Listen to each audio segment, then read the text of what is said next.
It kills me not to know this, but I've all but just forgotten what the color of her eyes were, and her scars or how she got them. As the telling signs of age rain down, a single tear is dropping through the valleys of an aging face that this world has forgotten.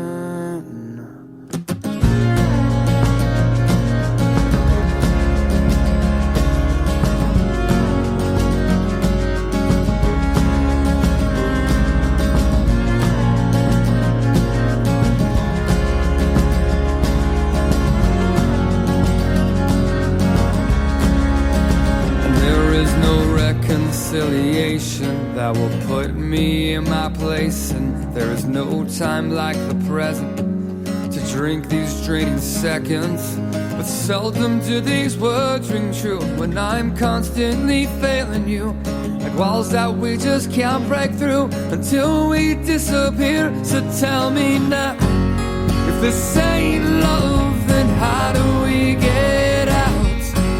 'Cause I don't know. That's when she said, I don't hate you, boy, I just wanna save you. Well, there's still something left to save. That's when I told her I love you, girl, but I'm not the answer for the questions that you still have. Whoa, whoa, whoa.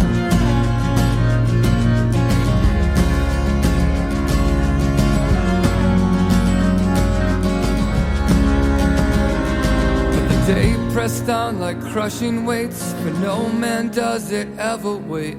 Like memories of dying days that deafen us like hurricanes.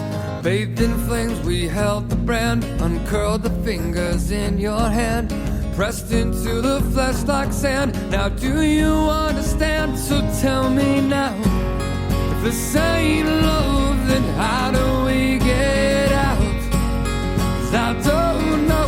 That's when she said, I don't hate you, boy, I just wanna save you. Well, there's still something left to save.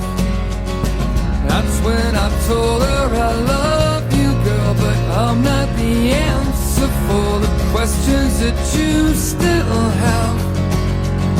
Whoa, whoa, whoa.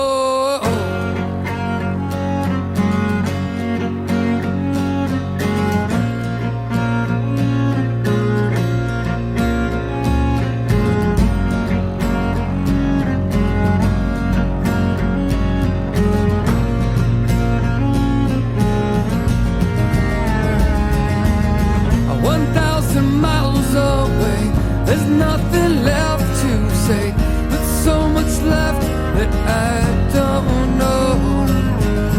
We never had a choice.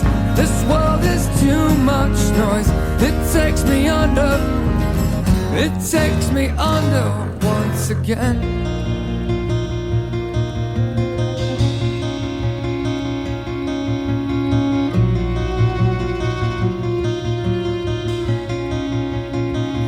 I don't hate you,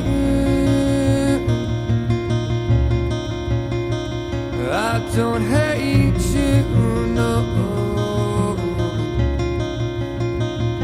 But tell me now, this ain't love, then how do we get out? 'Cause I don't know. That's when she said, I don't hate you, boy, I just wanna save you. Well, there's still something left to save.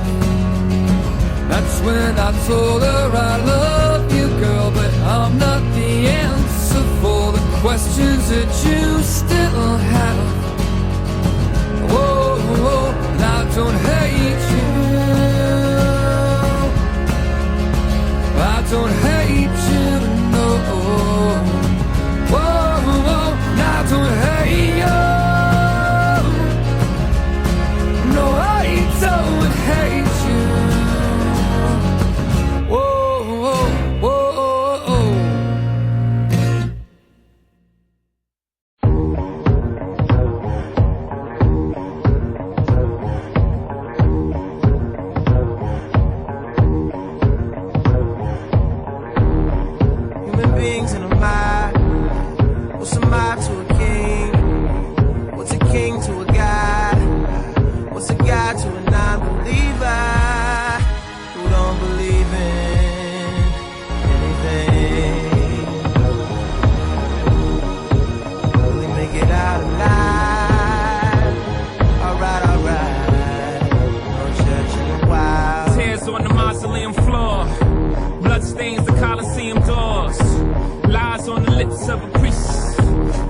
in disguise as a feast. Rolling in the Rolls Royce Caniche. Only the doctors got this, I'm hiding from police. Cocaine seats, all white like I got the whole thing bleached. Drug dealer chic. I'm wondering if a thug's prayers reach. It's pious, pious, God loves pious. Socrates asks who's biased, do y'all seek? Off Plato, screech. I'm out here balling, I know you hear my sneaks. Jesus was a carpenter, Yeezy, lay beats. Overflow, the Holy Ghost, get the hell about your seats. Preach. Human beings in a mob. What's a mob to a king? What's a king to a god? What's a god to a non-believer who don't believe in anything? We make it out alive. Alright, alright. No church in a while.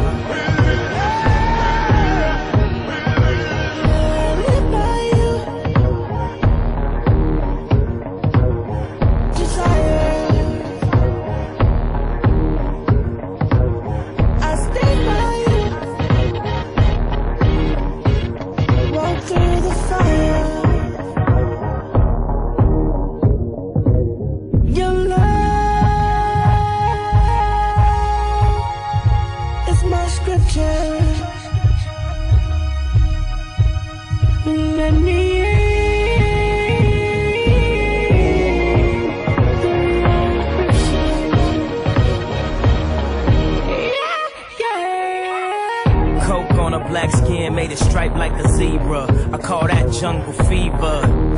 You will not control the threesome, just roll the weed up until I get me some. We formed a new religion, no sins as long as there's permission. And deception is the only felony, so never fuck nobody without telling me. Sunglasses and Advil, last night was mad real. Sun coming up 5 a.m. I wonder if they got cabs still.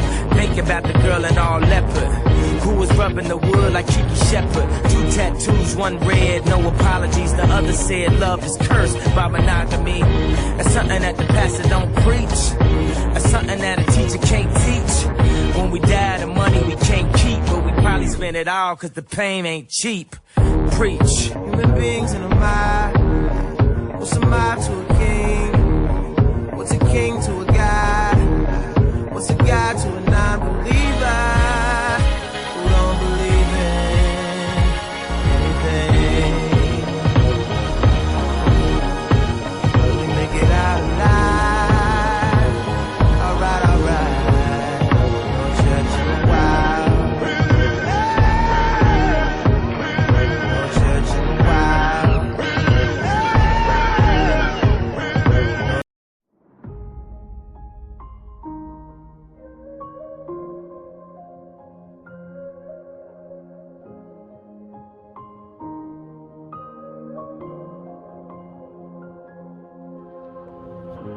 I'm trying to hold my breath, let it stay this way. Can't let this moment end. You set off a dream in me, getting louder now. Can you hear it echoing? Take my hand, will you share this with me? 'Cause darling, without you,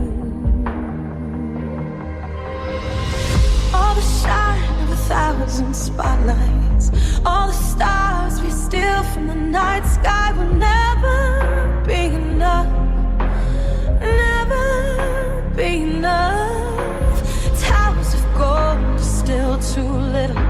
These hands could hold the world, but it'll never be enough, never be enough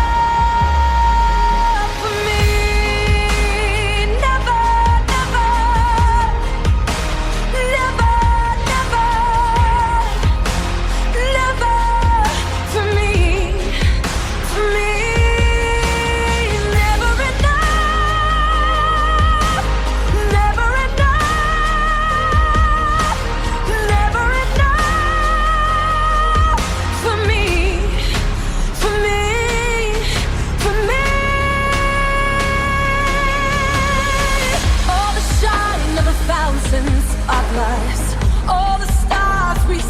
from the night sky will never be enough, never be enough. Towers of gold are still too little. These hands could hold the world, but it'll never be enough, never be enough for me. Never, never, never, never, never for me, for me. Never enough, never, never, never enough, never, never, never enough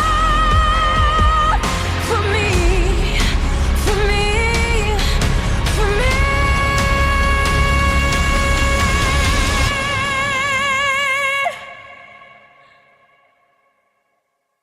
For me.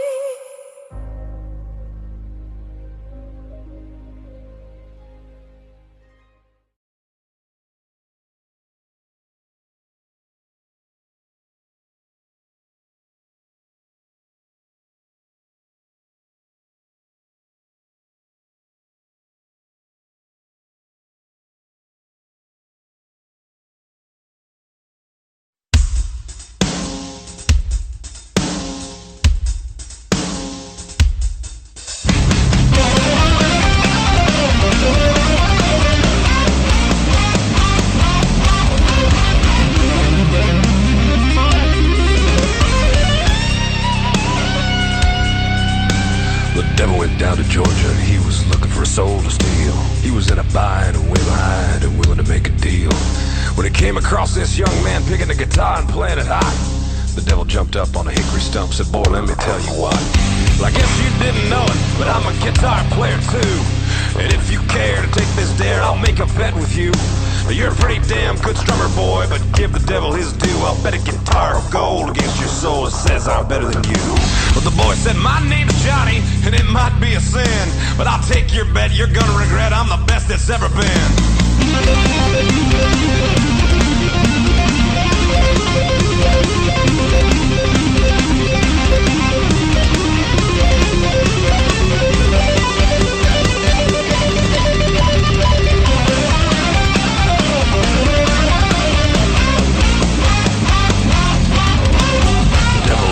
Up his case and he said, "I'll start this show." And fire flew from his fingertips as he tuned his axe down low. And he pulled that pick across the strings and it made an evil hiss. Then a band of demons all joined in and it sounded just like this.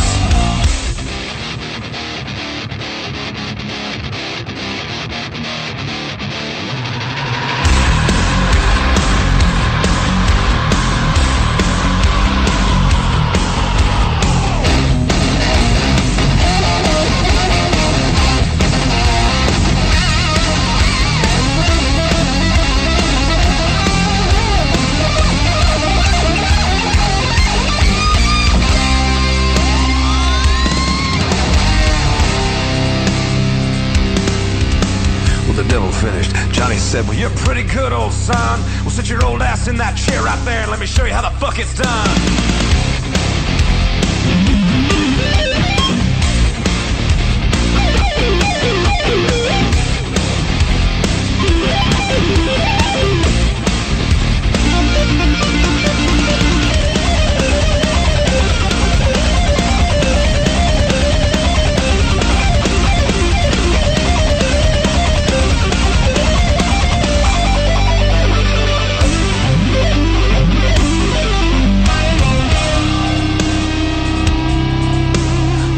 Bowed his head because he knew that he'd been beat.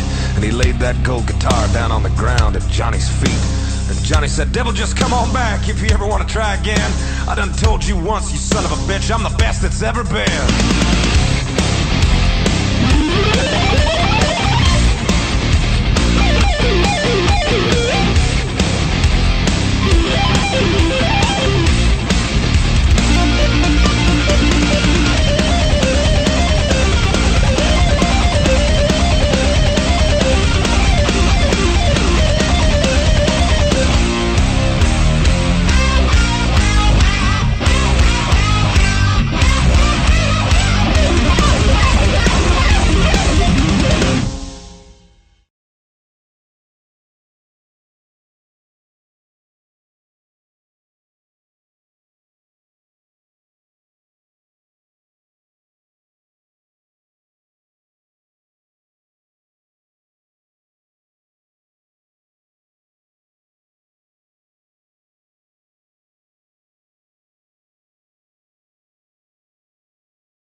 Lately, I've been losing sleep, dreaming about the things that we could be. But baby, I've been praying hard. Said no more counting dollars, we'll be counting stars. Yeah, we'll be counting stars.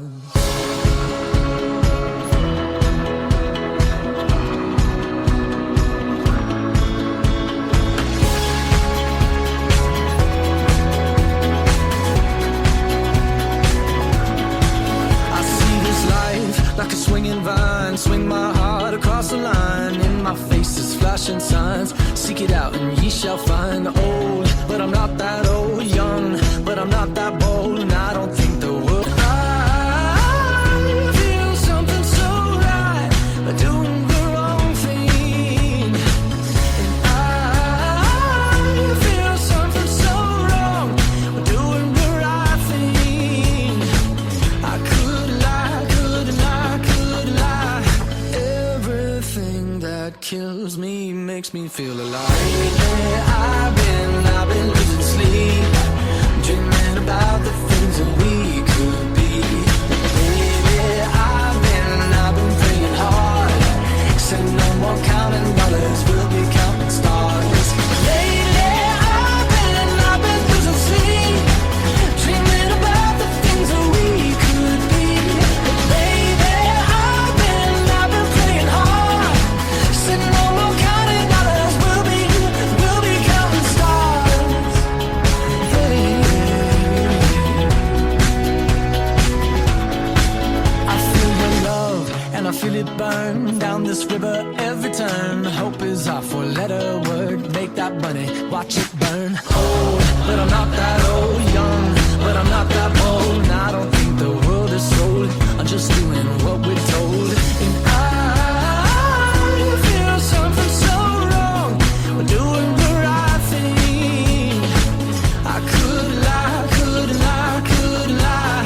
Everything that drowns me makes me wanna fly. I've been losing sleep, dreaming about the things that we could be. Baby, I've been praying hard. Say no more counting dollars, we'll be counting stars. Lately, I've been losing sleep, dreaming about the things that we could be. Baby, I've been praying hard.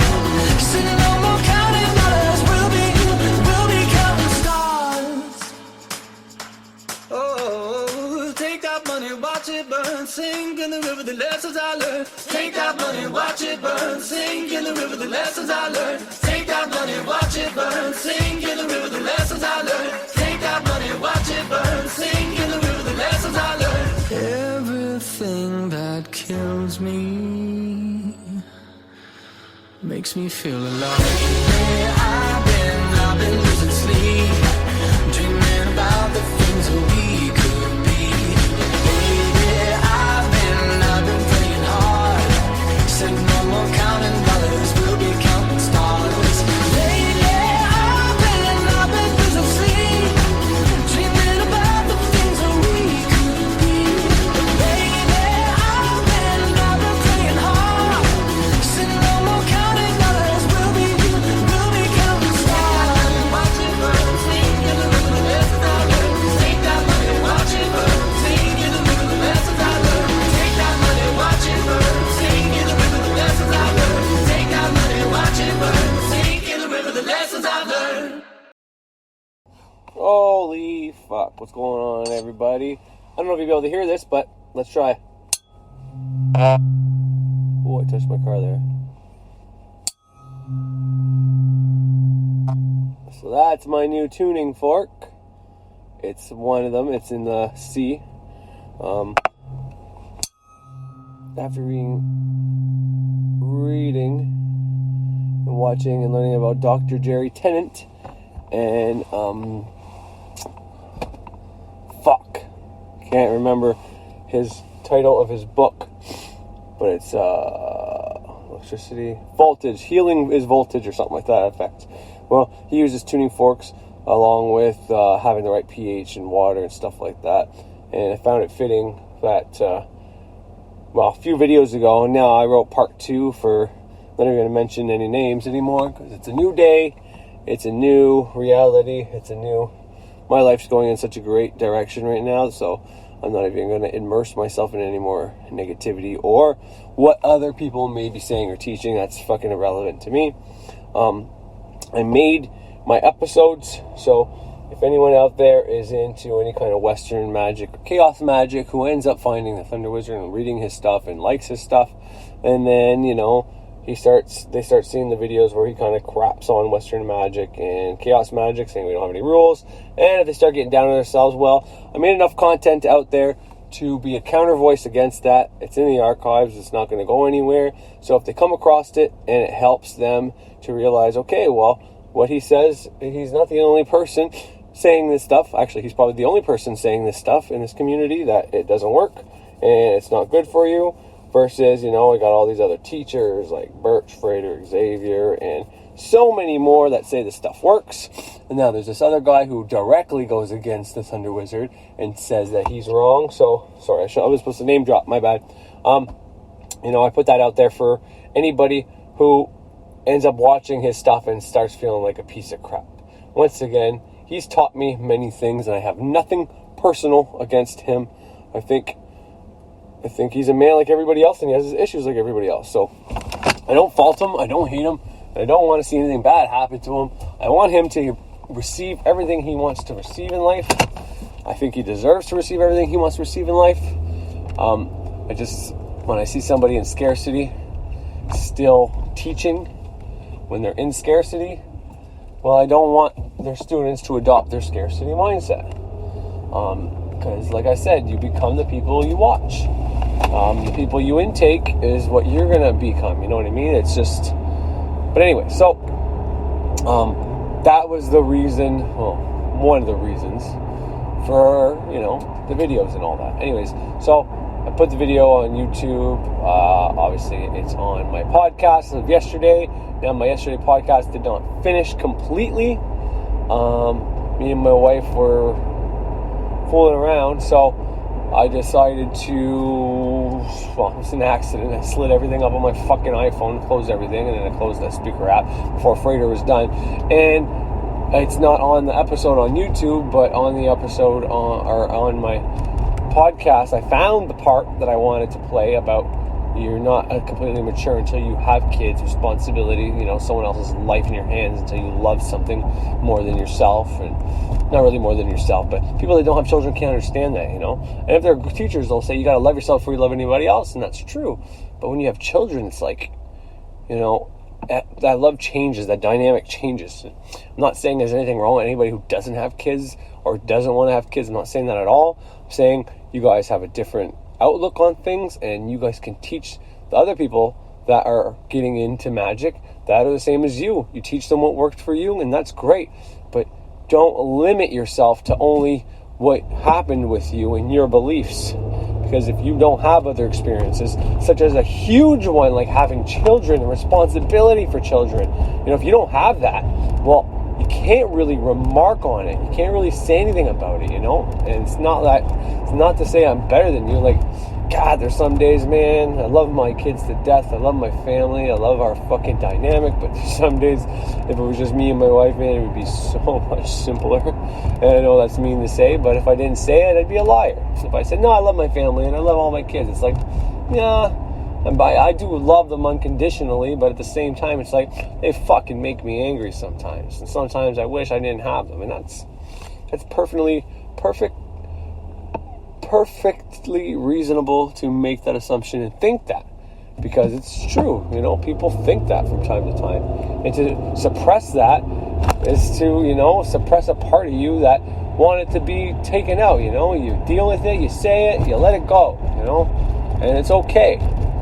It's if that keeps coming up and it's because of something, well, then maybe you have to deal with it. But anyways, let's talk about my tuning fork, not about all this. So I'll try to get back to my tuning fork real fast, but all that's to say that it's a new day, it's a new life for me. I'm starting over. I took Frater Xavier's words of wisdom, and your feet are your sole of your foot. And there's a reason that word is associated with that, and I won't get into all that. But if you're having a hard time in life and you need to change, there's an old statement, an old saying, an old thing you can do, and it's buy a new pair of fucking shoes.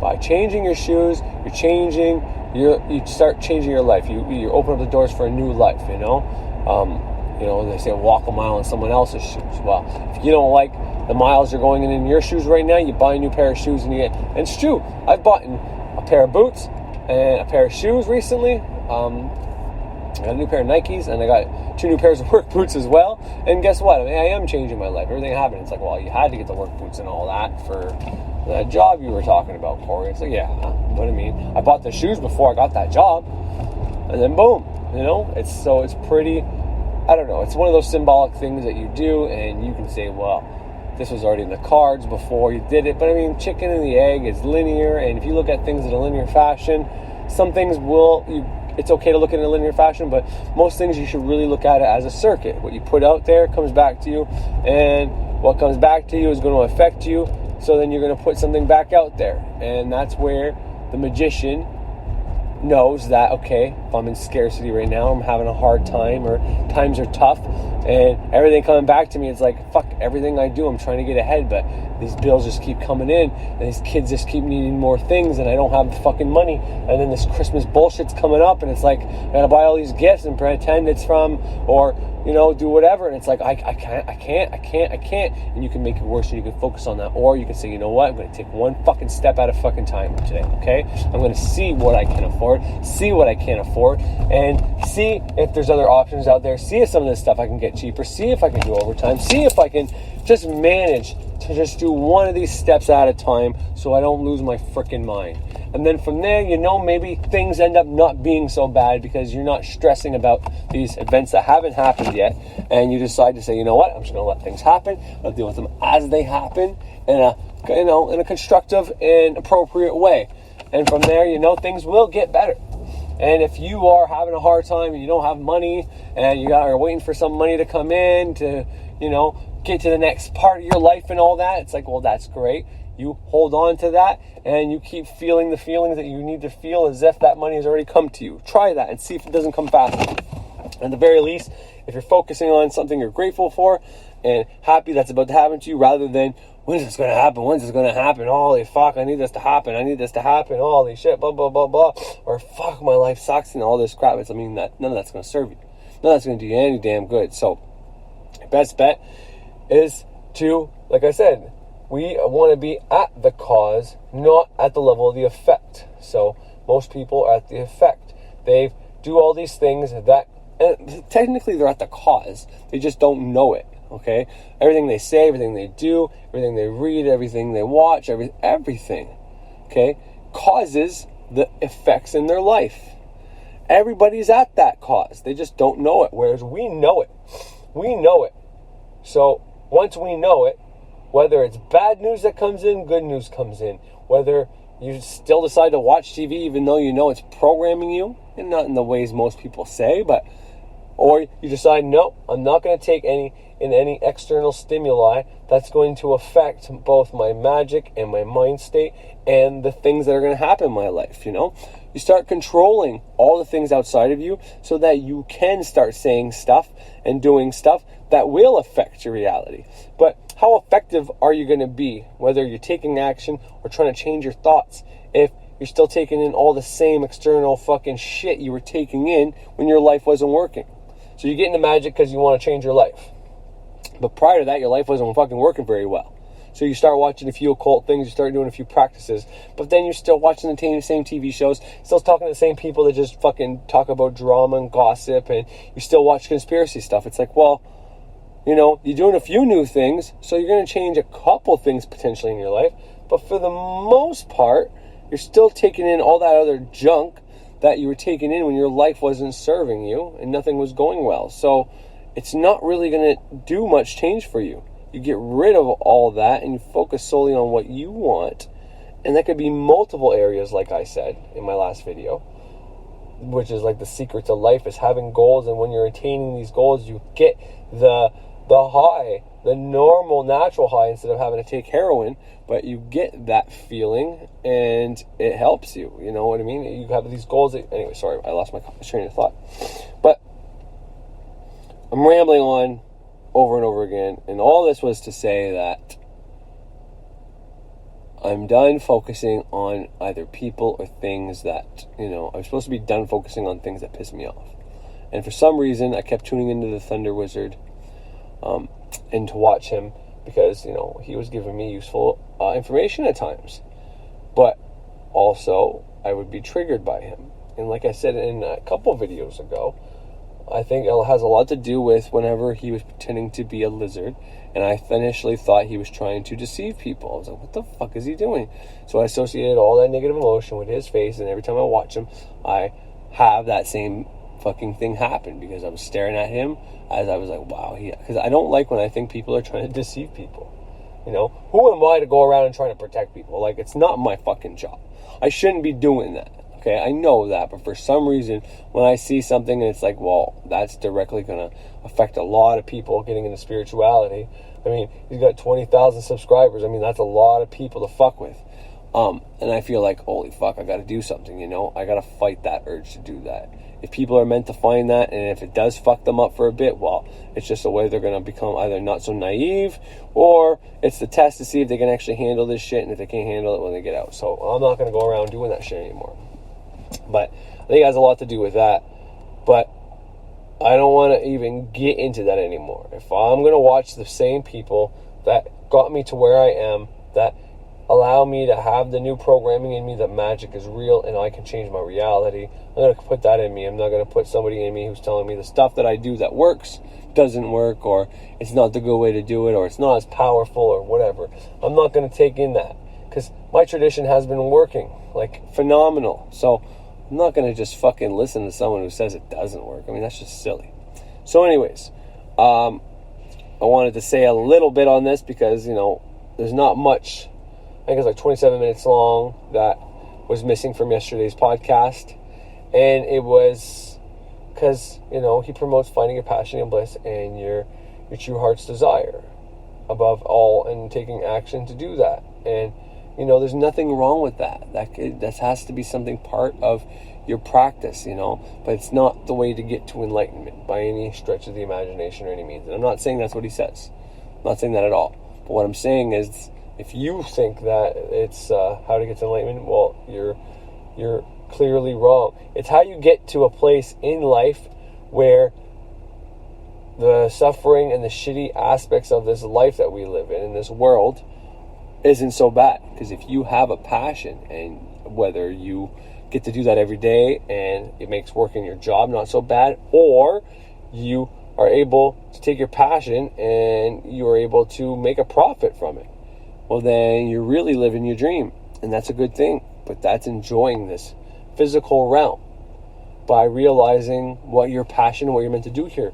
But that's not necessarily anything spiritual or anything like that, and reaching enlightenment, but it's something most people want to reach. And so that's important. That's an important distinction you need to make and understand.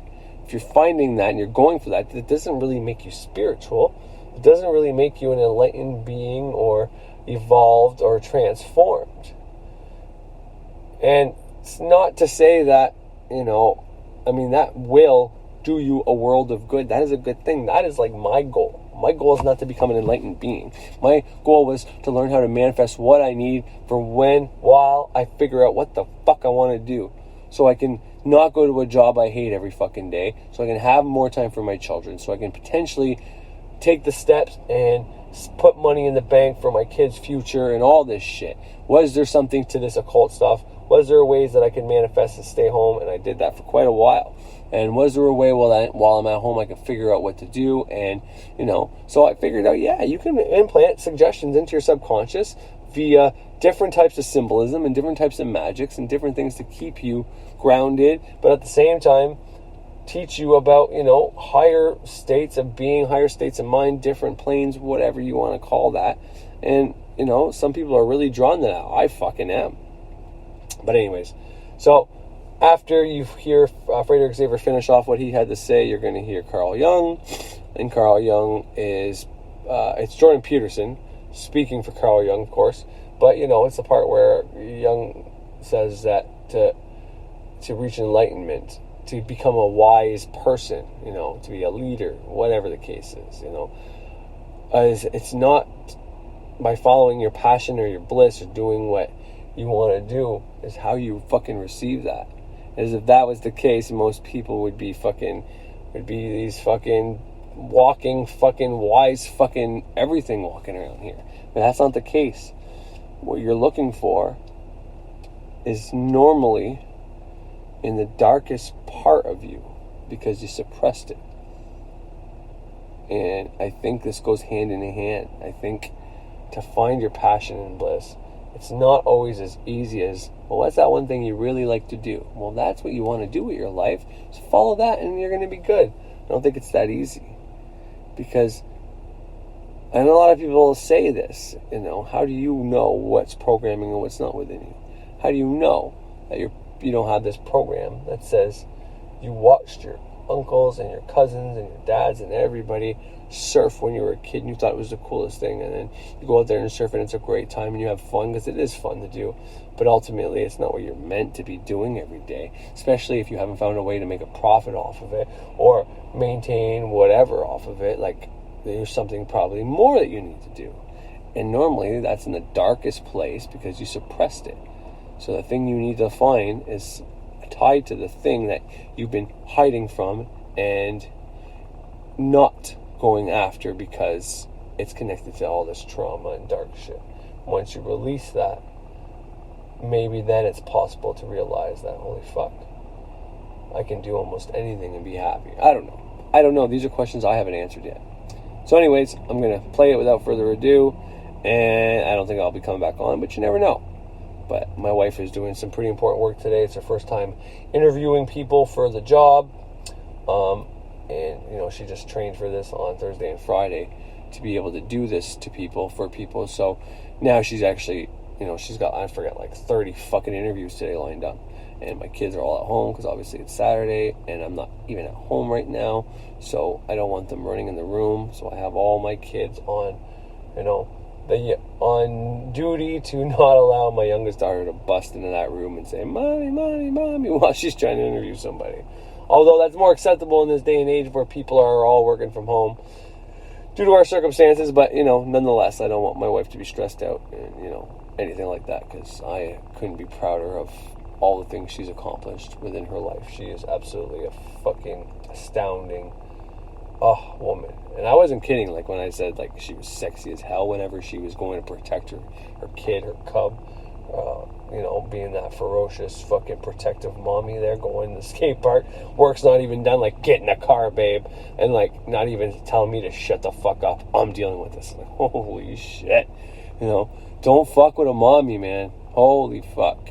And I don't know. I could be programming within me that turns me on to these mommies, because I've dated a lot of girls that have had kids. Who the fuck knows? Maybe that's some fucking weird fucked up shit within me. I don't fucking know. Does that mean I gotta fucking get that out of me so I can find my true woman I love? Or if this woman that I love for whatever reason does it all for me and I have happiness with her, is it something I really need to remove? Because I can make the argument that all these spiritual people saying you gotta remove programming, and you do. There's some programming you really gotta remove, but there's programming in you that you don't want to remove, and the brain is literally created different ways so that it cannot be removed easily, but there are times that it happens. For example, when someone gets amnesia, they lose all the programming of who they are. Their whole identity is gone. They don't remember their own fucking name, but they still remember how to walk. They still remember how to talk. Sometimes there have been some cases, but that identity, that ego, that thing that's been built since they were 4 years old, they removed that. It's gone through trauma, of course, and sometimes they get it back, sometimes they don't. And like I said before, if you suspend someone who's a paraplegic who lost the ability to walk because of trauma, also associated programming though, you suspend them above a treadmill, their fucking feet start moving like they're walking. So it's like the body still has the ability, but the brain, sending the fucking signals to the nervous system, no longer has the programming to do it. Because of the trauma they experience, and we're told that they're never going to walk again, is so goddamn powerful that they believe it, and whatever they believe plays out, and that's programming, baby, 101. So, just so you know, that's just some little fruit for thought. So, there's some programming you don't want to remove. If you start removing that kind of programming, I don't think you could anyways. You have to go in probably some deep fucking meditation fucking states. But if you were to remove programming, like, I don't fucking talk and walk in your name and all that, I mean, fuck, you'd be fucked. So, I can make the case for that, right? This is what I do. I'm very much, well, I have Saturn in the 7th house, and very close to Libra, even though it's like right on the line of the next one. Is it Libra or Scorpio? Anyway, it doesn't matter. Point is, I'm very much, well, on this hand and on this hand, I can find pros and cons to fucking every situation, whether it's a bad one or a good one. And, you know, I'm working on becoming depolarized at the same time, and becoming depolarized allows you to do that even better, so. But, so yeah, without further ado, I'll get into it. Oh yeah, the tuning forks. So Jerry Tennant talks about tuning forks. There's 2 types of tuning forks from what I know. There might be more. There's the ones you can use for tuning instruments and shit like that. Like I said, the one I got here is a C. And from reading his books and learning certain things and doing certain tests on my body, plus divination, I come to find out that to fix some issues using this, and because this is not something that necessarily fixes you, but it's something, I mean, from what I know so far, and I haven't read the whole thing and finished it, but from what I know, this helps. You know, sometimes you'll see them sold with the reflex tester that the doctors have. One of these things. And you can actually use this and bang it on your knee. And depending on how it vibrates after, it can tell you whether you have low or high pH throughout your body. Okay? By banging it and getting the vibration after. So a certain vibration means healthy, you got enough electricity going to this part of your body.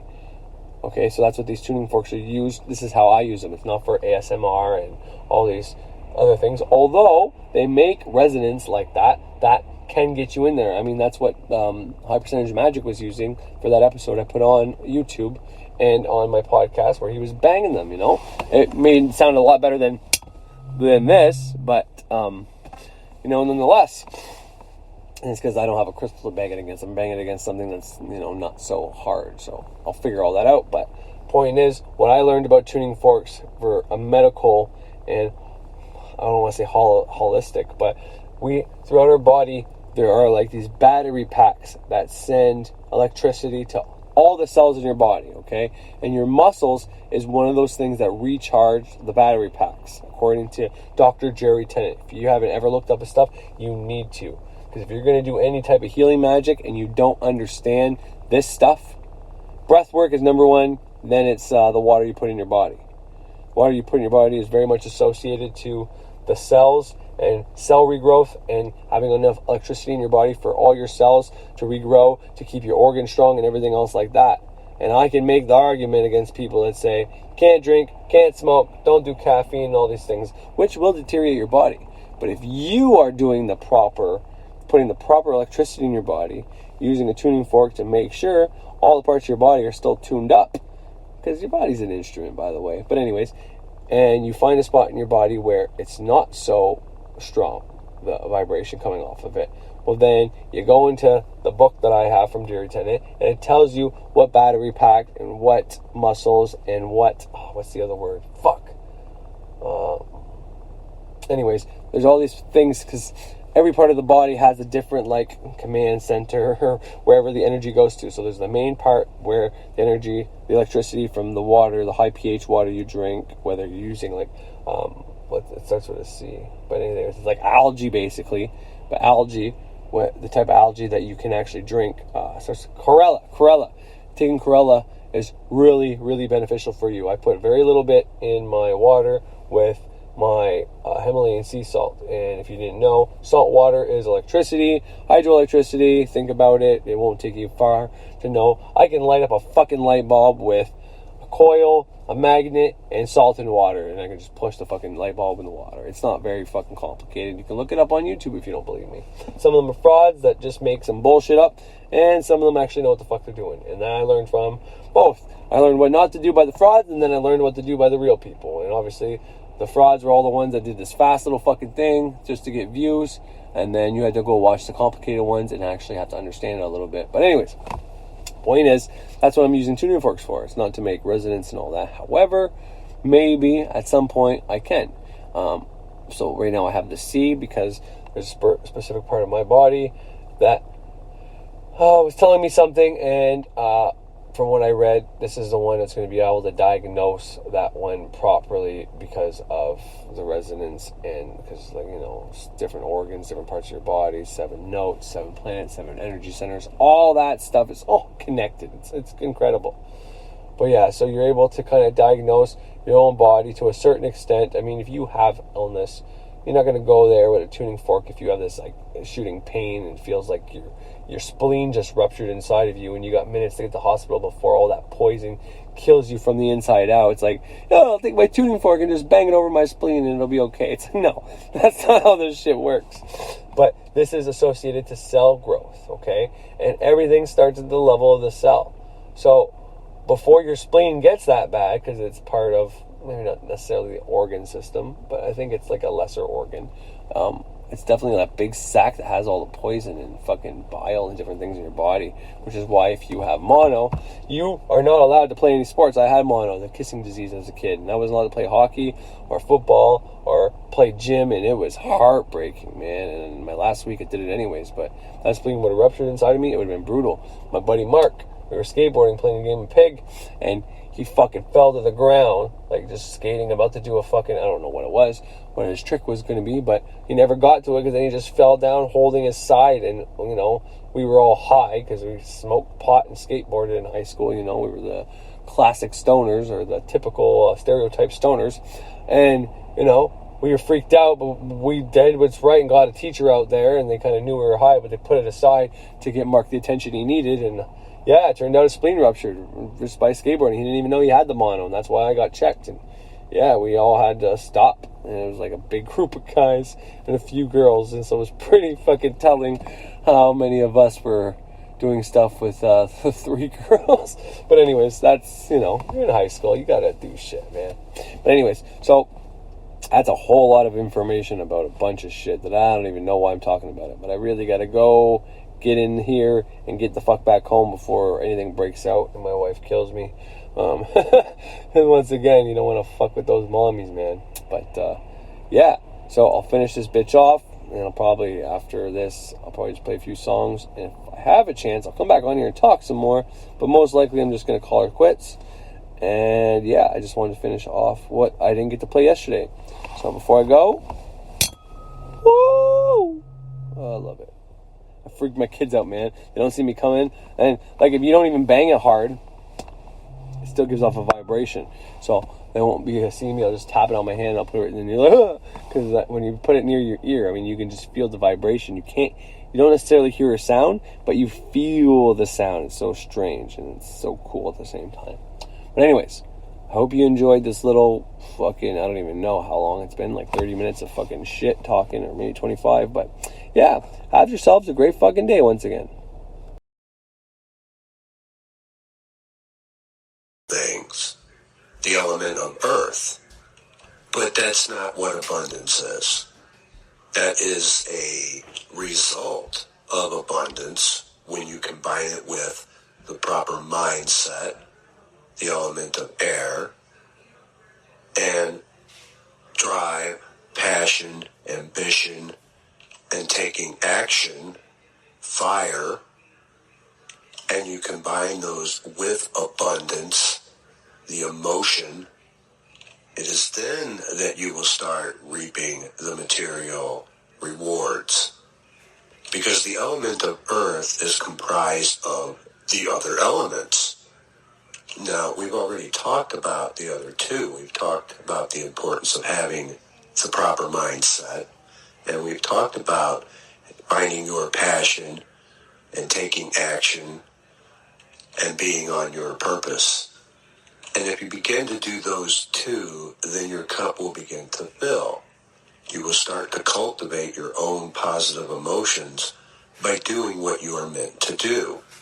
It's the positive emotions for your own self-worth that fill your cup. And when you feel those positive emotions for yourself, you're going to want to share that with others. You only want to give value to others. You want them to feel just as good about themselves. The flip side of that is being in scarcity, when your cup isn't full. And people in scarcity seek to take value from others in order to fill their own cup, to make themselves feel good. This is important because just because you're practicing magic doesn't necessarily mean that you're in abundance. And this is where people tend to get in trouble with magic, because they start aiming their magic to try to take from others. As a magician, you need to strive to be in abundance, to cultivate your own positive emotions and self-worth, to create value.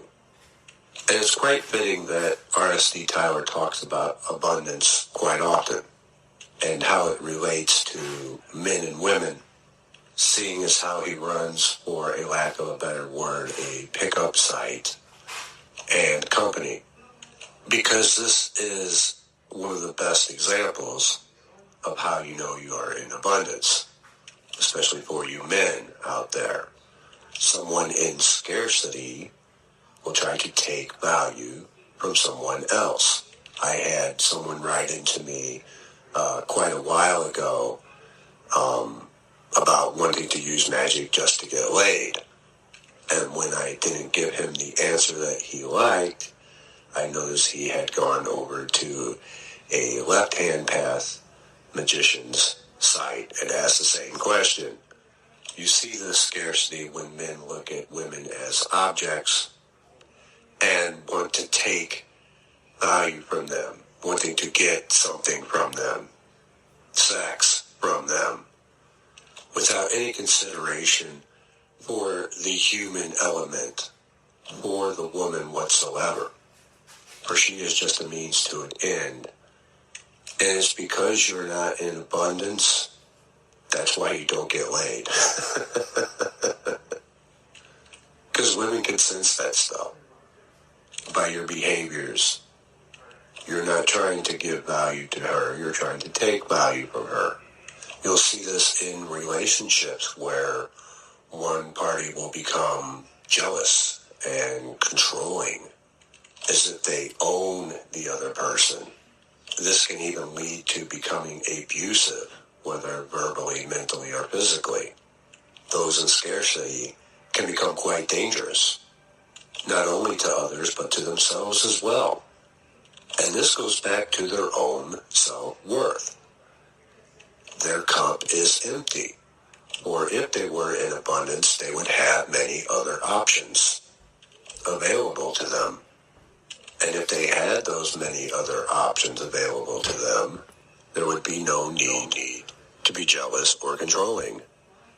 The person would be with them because they offered value, and being with them would be desirable to go along for that ride.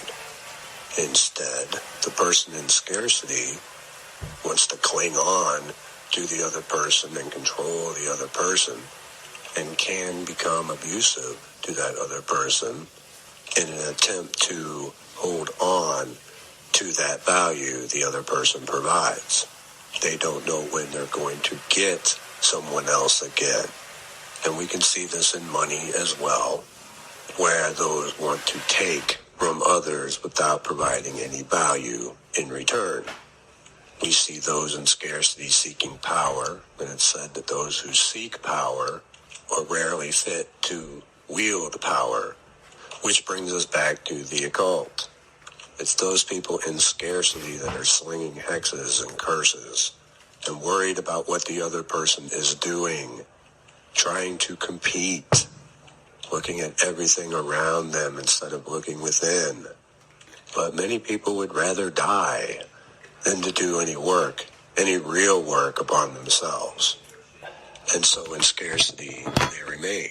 And most people are in scarcity, even just trying to get attention and validation from other people is evidence of being in scarcity.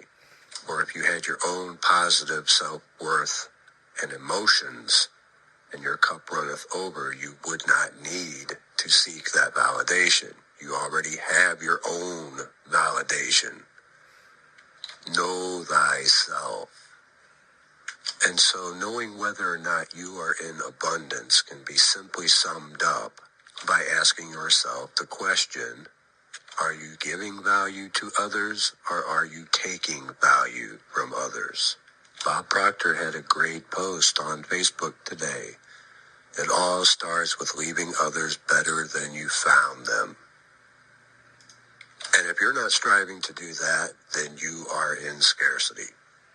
As magical practitioners, you have a greater responsibility than other people to get this area handled. If you think back of why I spent so much time on depolarization, having the proper mindset, taking action, it all ties in together.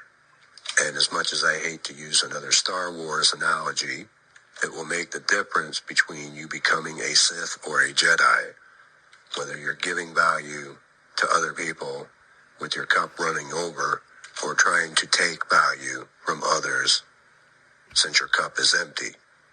And it's going to influence every area of your life.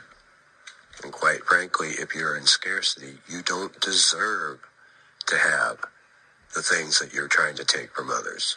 The person who wanted to use magic to get laid doesn't deserve to get laid. And subconsciously, he knows that, which is why he's not getting laid. He broadcasts and expresses that in all his actions. Here's another one that I've gotten just recently. I had a question that I really need an answer to. So I feel as if I've been missing more female attention and love. I've been wanting to surround myself with more females, but nothing really manifests. I don't really know what's wrong. It would be great, though, to attract more intelligent female characters into my life. That would be a great motivation for me. Please let me know how I can truly make this work. I feel it's time for a change. Thank you for listening, Frater X. Hope you can respond as soon as possible. Well, number one, you're lusting for results. You said you want to attract more women into your life 3 times within that message. And also you are concerned about it not manifesting. This shows that you are lusting after results. Now, is lusting after results a symptom of abundance or is it a symptom of scarcity? It's a great question to ask yourself. It ties all of this in together. And if you're in scarcity, do you deserve to have that which you're lusting after? The subconscious will always rule no on that. You're still holding on to the charge anyway. You haven't even released it into the universe. You're still holding on to it because you keep thinking about it, lusting after it. So that's number one. And I assure you that you're not the only one having this problem. This is a big problem for many people who do magic and are not getting the results that they want, if at all. The law of least expectance. You have to let go of that, not expect it. And so the biggest thing that you can do for yourself to get this handled is to develop your own self-worth and abundance, emotional abundance. And for you in particular, because you're worried about women, you should go to RSD Tyler's channel and watch all his videos. And when you're finished with that, go to his other channel, RSD Free Tour, and watch all of those videos. And do what he suggests that you do. And if you do this within, year and a half, you'll be beating off women with a stick. That may seem like a long time, but, magical results sometimes won't happen for 3 or more months. So within about 3 or 4 spells worth of casting magic, you can have even better results simply by going to his page and following his recommendations. Because it really does come down to abundance and whether or not you are offering value to someone else. What is it that you have to offer these women that you desire? You're not worried about what they have to offer you. You need to worry about what you have to offer them if you want to attract them. You're the man. You need to step up and get that shit handled. This is the real deal. This is how you get it done. And we talked in the last mailbag about how you have to help yourself before you can help others. See, it all ties in together. This is occult knowledge. These are the secrets that are not being told to you. So if you want to live a happy, rewarding, fulfilling life to where anyone would be happy and grateful to be a part of it, this is what you need to do. Get the correct mindset, start taking action by following your purpose, and your cup will start to fill. This is one of the main criteria. It's like the main criteria for how I choose my friends, my real close friends. Are they trying to provide me with value? Are they trying to take value from me? Nobody wants to be around takers. Are you a taker yourself? You need to examine and know thyself. If you ever wondered why rich people don't hang out with poorer people, it's for this reason. It's because those less fortunate always look at them as dollar signs, as where other people who have money have their own money and are not looking at them to get anything from them. And this is the way it is in every area of life. You are either in scarcity or you are in abundance. And abundance has to do with your own emotional self-worth. Because when you have that handled, you're not trying to get it from something or someone else. And I will see you next time. Take care.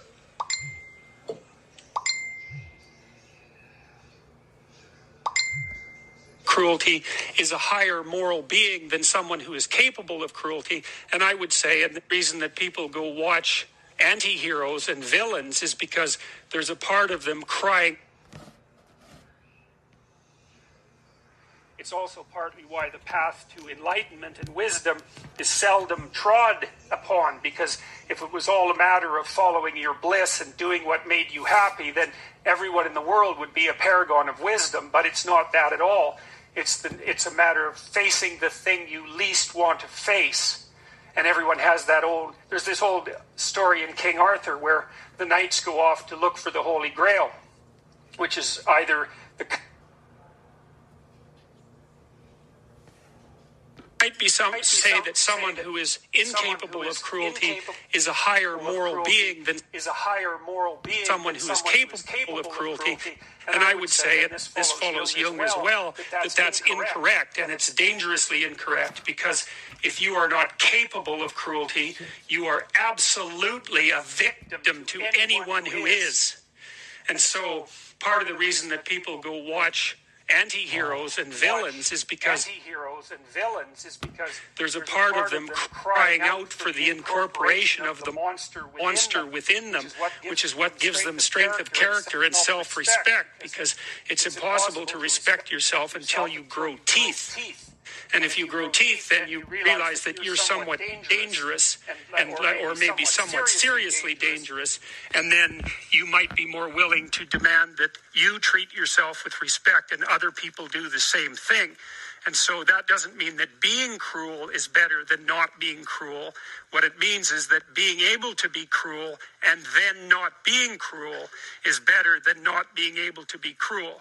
Because in the first case, you're nothing but weak and naive. And in the second case, you're dangerous, but you have it under control. And, a lot of martial arts concentrate on exactly that as part of their philosophy of training. It's like, we're not training you to fight. We're training you to be peaceful and awake and avoid fights. But if you happen to have to get in one, and I guess the philosophy also is that if you're competent at fighting, that actually decreases the probability that you're going to have to fight, because when someone pushes you, you'll be able to respond with confidence, and with any luck, and this is certainly the case with bullies, with any luck, a reasonable show of confidence, which is very much equivalent to a show of dominance, is going to be enough to make the bully back off. And so the strength that you develop in your monstrousness is actually the best guarantee of peace. And that's partly why Jung believed that it was necessary for people to integrate their shadow. And he said that was a terrible thing for people to attempt, because the human shadow, which is all those things about yourself that you don't want to realize, reaches all the way to hell. And what he meant by that was, it's through an analysis of your own shadow that you can come to understand why other people are capable, and you as well, of the sorts of terrible atrocities that characterized, let's say, the 20th century. And without that understanding, there's no possibility of bringing it under control. When you study Nazi Germany, for example, or you study the Soviet Union, particularly under Stalin, and you're asking yourself, well, what are these perpetrators like? Forget about the victims. Let's talk about the perpetrators. The answer is, they're just like you. And if you don't know that, that just means that you don't know anything about people, including yourself. And then it also means that you have to discover why they're just like you. And believe me, that's no picnic. So that's enough to traumatize people, and that's partly why they don't do it. And it's also partly why the path to enlightenment and wisdom is seldom trod upon, because if it was all a matter of following your bliss and doing what made you happy, then everyone in the world would be a paragon of wisdom. But it's not that at all. It's a matter of facing the thing you least want to face. And everyone has that there's this old story in King Arthur where the knights go off to look for the Holy Grail, which is either the cup that Christ drank out of at the Last Supper, or the cup into which the blood that gushed from his side was poured when he was crucified. The stories vary, but it's basically a holy object, like the phoenix in some sense, that's a representation of transformation. So it's an ideal. And so King Arthur's knights, who sit at a round table because they're all roughly equal, go off to find the most valuable thing.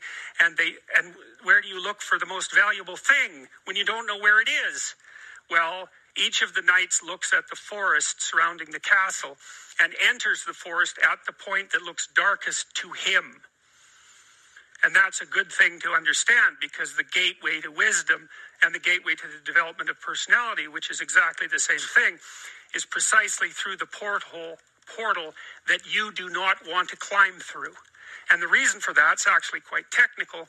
This is a Jungian presupposition too, is that, well, there's a bunch of things about you that are underdeveloped, and a lot of those things are because there's things you've avoided looking at because you don't want to look at them, and there's parts of you you've avoided developing because it's hard for you to develop those parts. And so it's by virtual necessity that what you need is where you don't want to look, because that's where you've kept it. And that's why there's, an idiosyncratic element of it for everyone.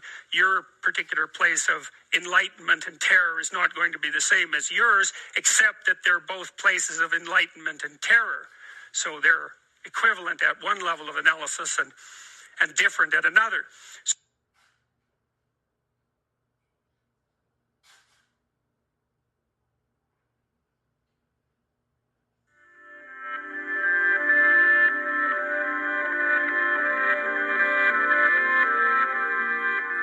I've always been surprised that I've been able to teach what I've been teaching.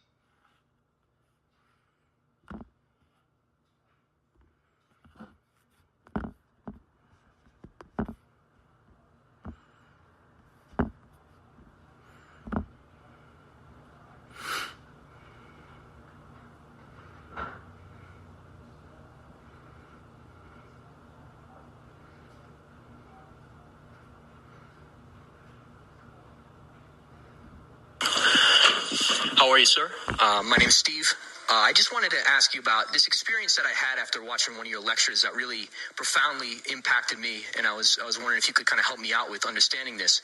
After watching your lecture on Jung and just talking about his life, you started talking about the Lion King and kind of connecting what the intro scene was in the Lion King and the idea of archetypes. And when I started to understand what you were saying, I had this unbelievable feeling, like in my stomach and my whole body. It was just this very intense feeling. It's a warning never to read Jung. Yeah, well, I started with Ion, so that's maybe not a good idea. So no. Yeah. It was just this powerful feeling, and I got so emotional, and thinking up how to articulate this question to you a few minutes ago, I was just getting so emotional. It just seems like, it scared the hell out of me, that feeling, but it was also a really meaningful, so valuable, amazing feeling. And I thought, it's kind of like what God is, or it was just so. And I usually get that feeling too of after listening to like a band like the Cro-Mags or Black Flag or some hardcore band, or that music is so important to me like that. And it's levels of reality stacking on top of each other. And it just the question that just made me so emotional too is like, what could my life be? And that was something that I just found myself asking myself, just what. And I wonder if you could, give me some extra stuff on that, what that really was, Yeah, well, you gotta be very careful when you're doing something like reading Jung, because he'll reorganize your cognitive structures, and there's deaths and rebirths that go along with that. There's what you're trying to do in part is to, in a sense, you're trying to bring what you do and how you imagine yourself and how you articulate yourself into alignment. So those three things are the same. It's very hard because there's more to you in your action than there is in your articulation, and there's more to you in your action than there is in your imagination. And so partly what you're experiencing is an expanded sense of self and possibility. And you might think, well, that's a wonderful thing, but it's also a very daunting thing. And it can be a very dangerous thing. When I was dealing with all of this material, when I was writing my first book, I had to abandon a lot of the things that I was doing that were bad habits, because it was so stressful to move through these systems of ideas that I couldn't afford any additional mental energy being wasted on things I was doing that weren't together. So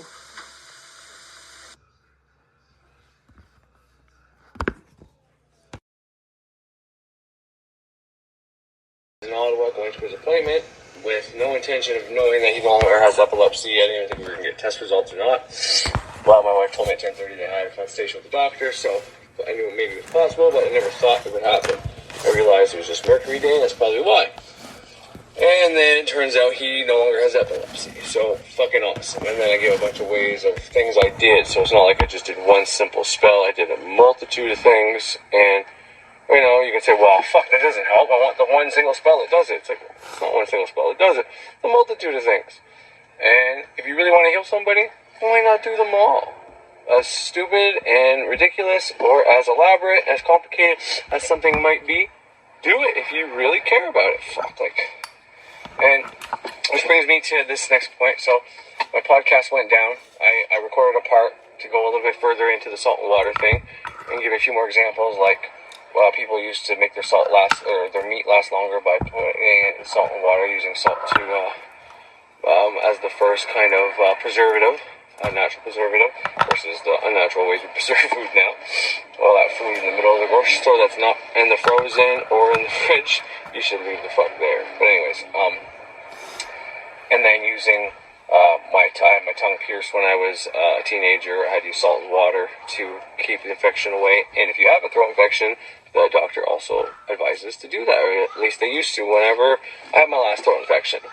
Everything from that to I drew on the double slit program, where everything has its own consciousness when you're not watching it, and our consciousness has something to do with the atoms of everything that has a consciousness. And I kind of used that to go back to the why I added salt to the urine of my children and myself when I don't feel so well. Because as without, so within, something that comes from your body, even though it's no longer with your body, there's still an attachment there, and especially if you believe that. So you can use salt to banish the sickness, illness, disease, viruses, and illness, disease, sickness, infection from your body by doing that to your urine. But then today, I'm getting ready to put that video on as my podcast. And so that, I put that at the end of my podcast, and then like an idiot, I swiped up on the podcast, on the mobile podcast that was going live with my recorded material. And I was fucking mad. I was pissed off. So there was like, I think 14 or 15 minutes left of the recording to play. And then I was going to go into an older video that I didn't play on my podcast yet. So I had to remake a new episode and whatever else, and I had to fix that. Not a big deal. But because prior to all this, I watched 9 to 10 minutes of Thunder Wizard's newest video. So, being in a state of a little bit of anger and a little upset and a little frustrated, I used Thunder Wizard's new video, what he was about to talk about. I didn't watch the whole thing, but I expanded on that because he started off by saying, I'll play it for you in a second here. But, the first maybe 2 minutes, he's bang on with everything he says. Okay, this might be a good video. But he's talking about 4 different types of magic. And then he gets into why Western magic, Christianity, and chaos magic is, he says, don't get me wrong, I've seen it work, but the little bit I read about chaos magic, it's too intellectual, and it's more work. It's like driving a big truck in this little slalom when you can ride this little bike through it. And that got to me. That really got to me. The smoking things he says after that, obviously, I know I need to quit. Fuck, I'm not an idiot.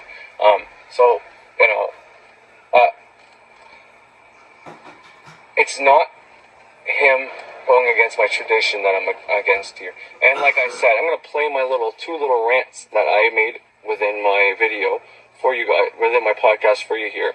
Because I always put my videos from YouTube on my podcast. Well, if I add extra stuff on my podcast, I should put them on video as well. So first things first, I will play my first part here for you that I started saying to Thunder Wizard, and then I will play the Thunder Wizard's thing, and then maybe I'll play my last part, and then I'll play something that'll just make his theory out of the water. So before I continue to talk about what Thunder Wizard said, let's hear it directly from his mouth, okay? And once again, I didn't listen to the whole 2-hour thing, and I came to the conclusion that I'm no longer going to watch the Thunder Wizard for many reasons. One being, I don't want to make my channel and make videos around what somebody else is doing wrong, because that's what I talk about, which is wrong with our society. And I think we are the counterculture. Anyways, I'll let myself tell you that right after the Thunder Wizard thing first.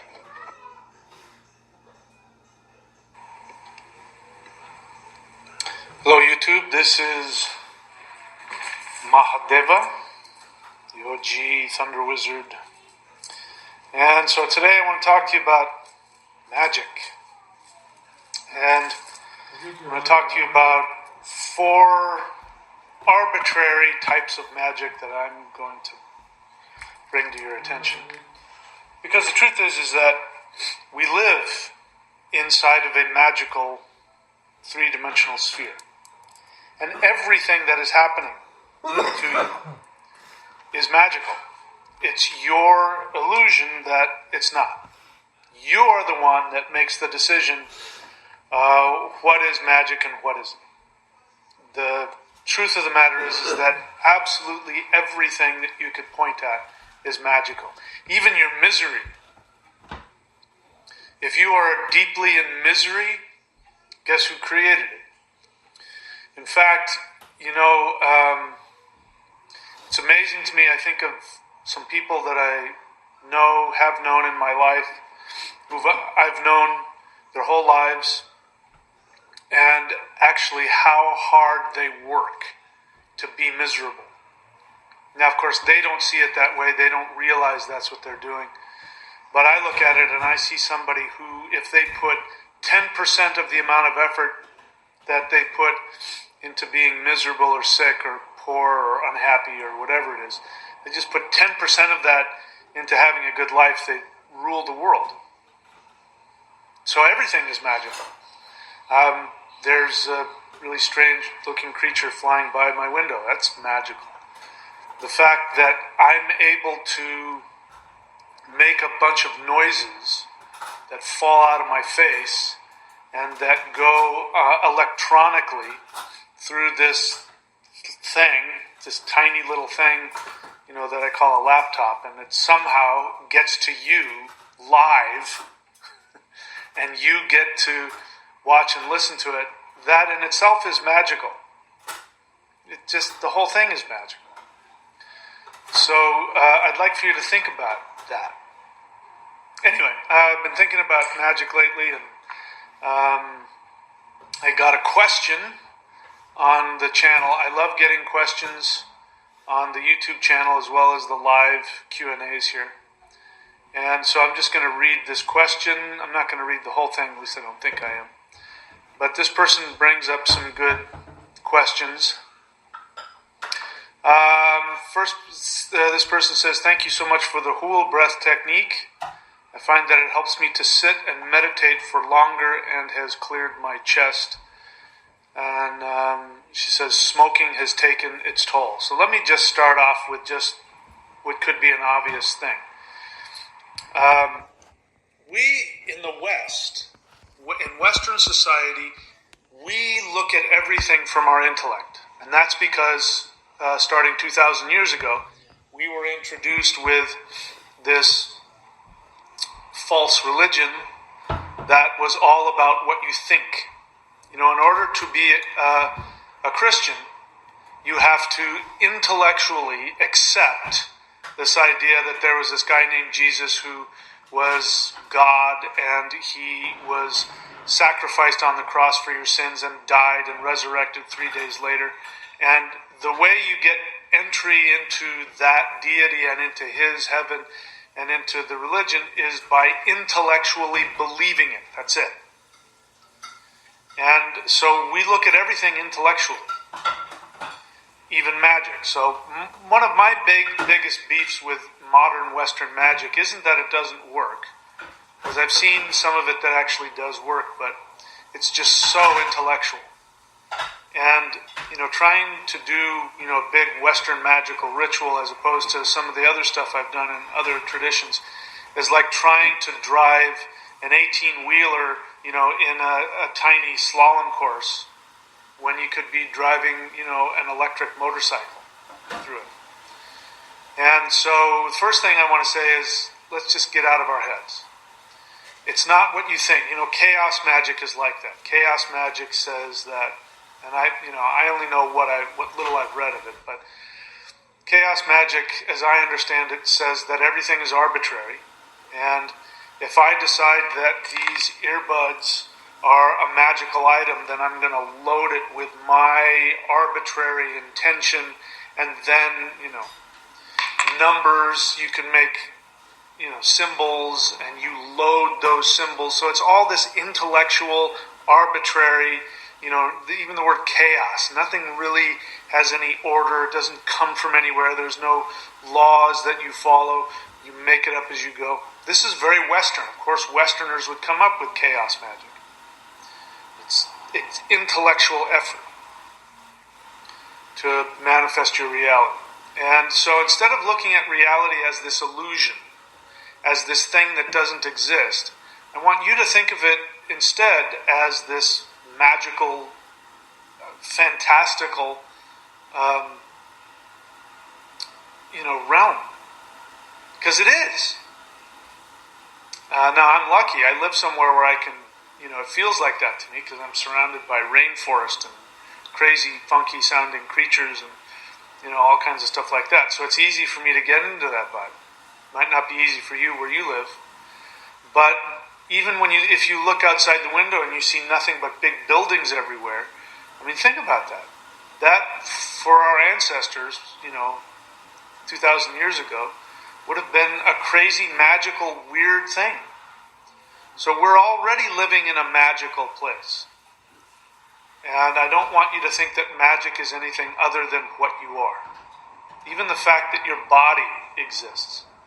Before I go any further, let me share with you something you may or may not know. This again goes back to, this person who talked about it, cleared up her smoking. I don't know if she still smokes or if she's quit. I don't know even if it's a he or a she. I don't know if this person has quit smoking, but I would strongly recommend, if anybody here wants to be powerful, forget about being healthy. That's an obvious one. You got to drop all the garbage.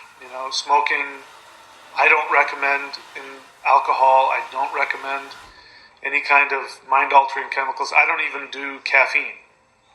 I don't do any of that stuff because main thing is it gets between me and my fix. And my fix is energy, life force energy. And if you have a technology that allows you to connect to that, then you don't want anything to get in the way of it. So your body, your human body, is not something you want to separate yourself from in order to experience magic. Your human body is the capacitor. It is the amazing technological tool that you can use. You've got all of these things that do absolutely amazing things. And one is, you've got the 5 organs. You've got your heart, you've got your liver, you've got your kidneys, you've got your stomach, you've got, did I say lungs?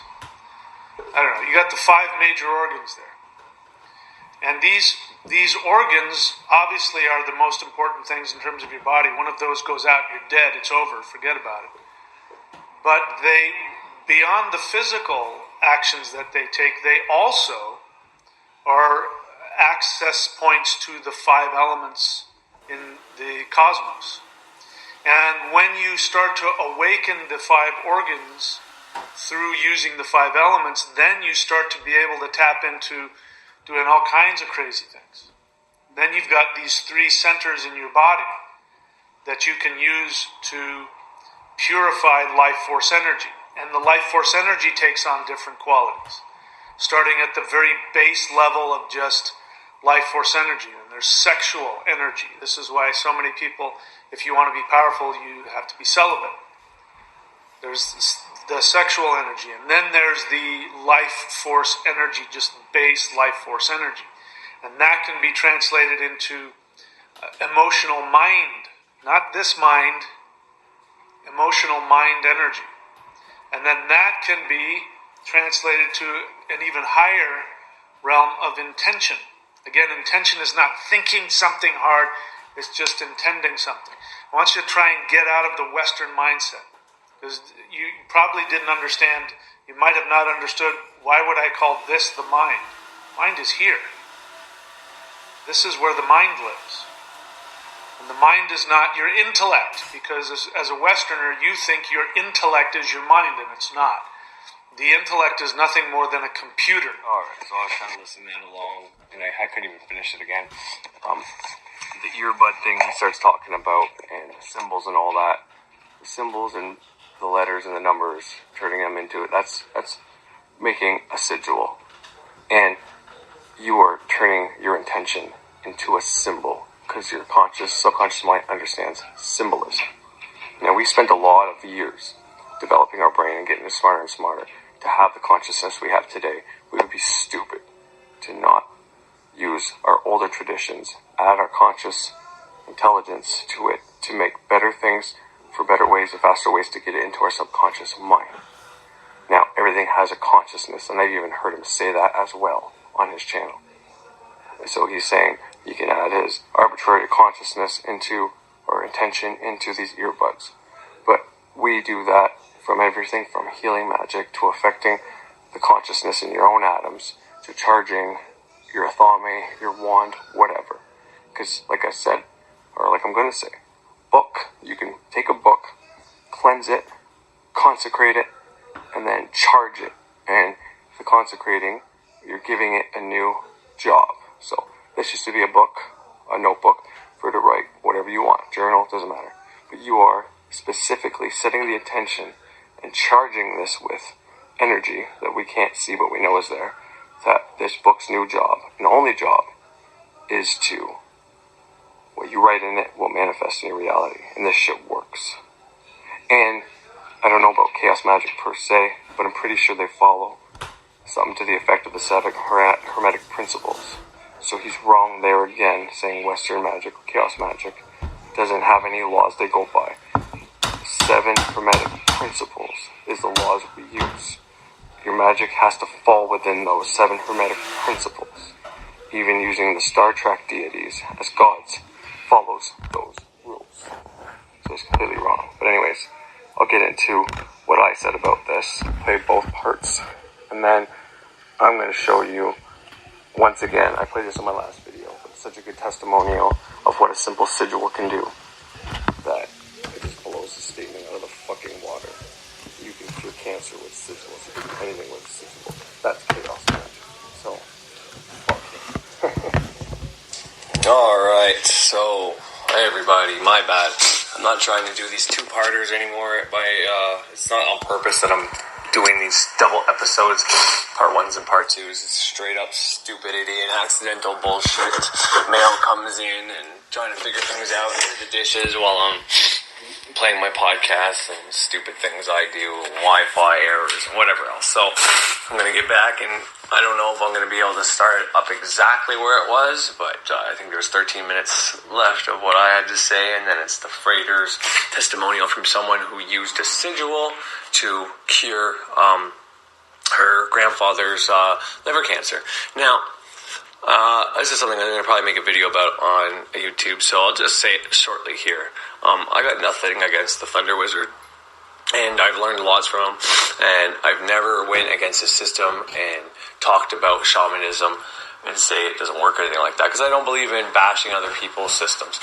Now, I think anybody who is out here trying to teach and say what they're doing, especially if they have bad experiences with, let's say, Judaism, Christianity, or anything like that, they may have told people that they have to remove that programming from themselves to perform successful magic, and maybe they get into rants on what's bad about specific religions and whatnot. And I'm definitely guilty of doing that such thing as well. But I think I'm going to be done listening to the Thunder Wizard for a while, because I put on his newest episode, which was, I don't know how many hours ago now, but it was today or last night, and he was going through 4 different types of magics, and he's bashing on Western magic, which he says he doesn't know much about, and then he starts on to chaos magic, and he starts saying how you turn your statement into with the letters and the symbols, and he's talking about how it's too intellectualized, and this is Christianity's fault, and it doesn't have to be that complicated, and this and that. You know, I can go into multiple ways on how he's wrong about that, and how using his own videos to talk about why he's making more paradoxes, because, you know, he tells people that the ego is a good thing, and we have a conscious mind for a reason, and we have to use our conscious mind, and we have to take action.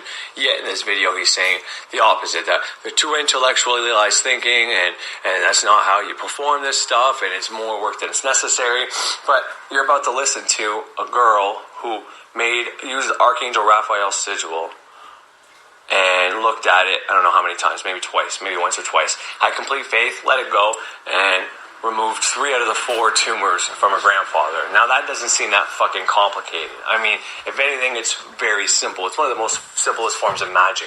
And it's not necessarily intellectualizing anything, because you consciously come up with the intention you want. Even if that intention is not something you should be going for, whatever the case is, which will provoke. If it's something you shouldn't have and you don't put enough energy into it or whatever the case, you're going to learn a lesson from it no matter what. So it's still going to lead you to your path ultimately in the end by even asking for something you don't need. But you're actually using an artistic form. So you're taking these things and the sigil process is a creative process, which is nothing intellectual about the creative process. People that are very artistic, that make pictures, are not intellectually making their pictures. That's not what happens. So you take your letters and you get rid of the vowels if that's the way you decide to do it, and you get rid of the double consonants if that's the way you decide to do it, and then you either put it up in your house for your subconscious mind to see it all the time and other people to see it to give it energy so that it gets created on the astral plane and then it comes down here. Is one way to look at it. Or just by repetition of you seeing that thing every day for 21 days over and over like a fucking affirmation, it gets into your mind and then it plays out into your world once it's been created somewhere else. Another way of looking at it. There's nothing intellectual about that. Grant Morrison has this thing on stage where he talks about sigil magic is the simplest thing you can do. I am grateful for receiving the sum of $5,000.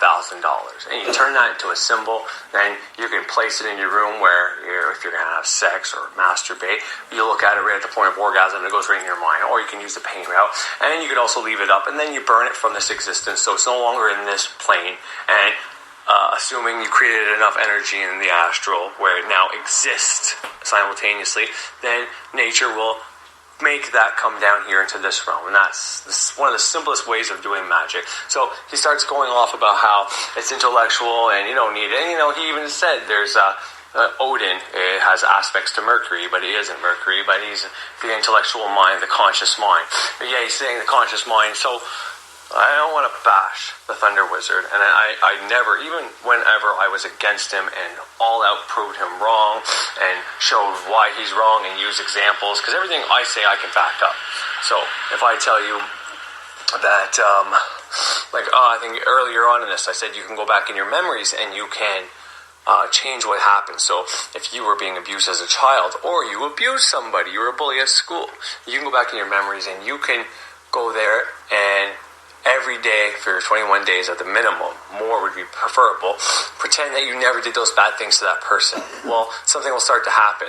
And you can say, oh, that's not true, blah, blah, blah. But this is a process that psychiatrists, psychologists will make you do when you're on the fucking couch. They will make you go back into your memories where the trauma is, and they will make you change the outcome that happened. And by doing that, it changes your feelings upon yourself. Even if the person that harmed you is dead and gone, or you harmed is dead and gone, this will change the outcome. Does it actually change reality? Does it actually change what you did in the past? And no, but it helps you be able to get to a place to forgive. And I'm not completely convinced that it doesn't change reality, because the reality that is deep embedded in your subconscious is what's playing out in your life. So if you change the past things you've done within your mind, well, then you change your future within your mind, which changes the reality that you are going to make out for you. So everything I say I can fucking back up. But he talks in circles, and I'm not trying to bash him, but he even goes on record and says he used to be a Christian, walking around saying, do you know the good news and all that? And we all know that Christianity will go around saying magic is of the devil, shamanism is of the devil, all witchcraft is of the devil, Judaism is wrong because they only use the Old Testament and they don't believe in Jesus.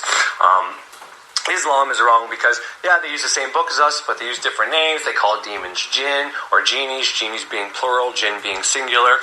And they have Sharia law, which there's a type of Sharia law in the Bible that Christians use, and it's either the same or worse.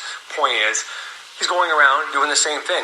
So instead of talking about his tradition and why his tradition is good and telling you why you should pick his tradition, he wants you to believe that all the other magics that you can do within yourself for free or from other people aren't going to work. This is why, and this is why his is good. So this video, and not all his videos, and I've seen him be very humble and really seem like he's trying to help people.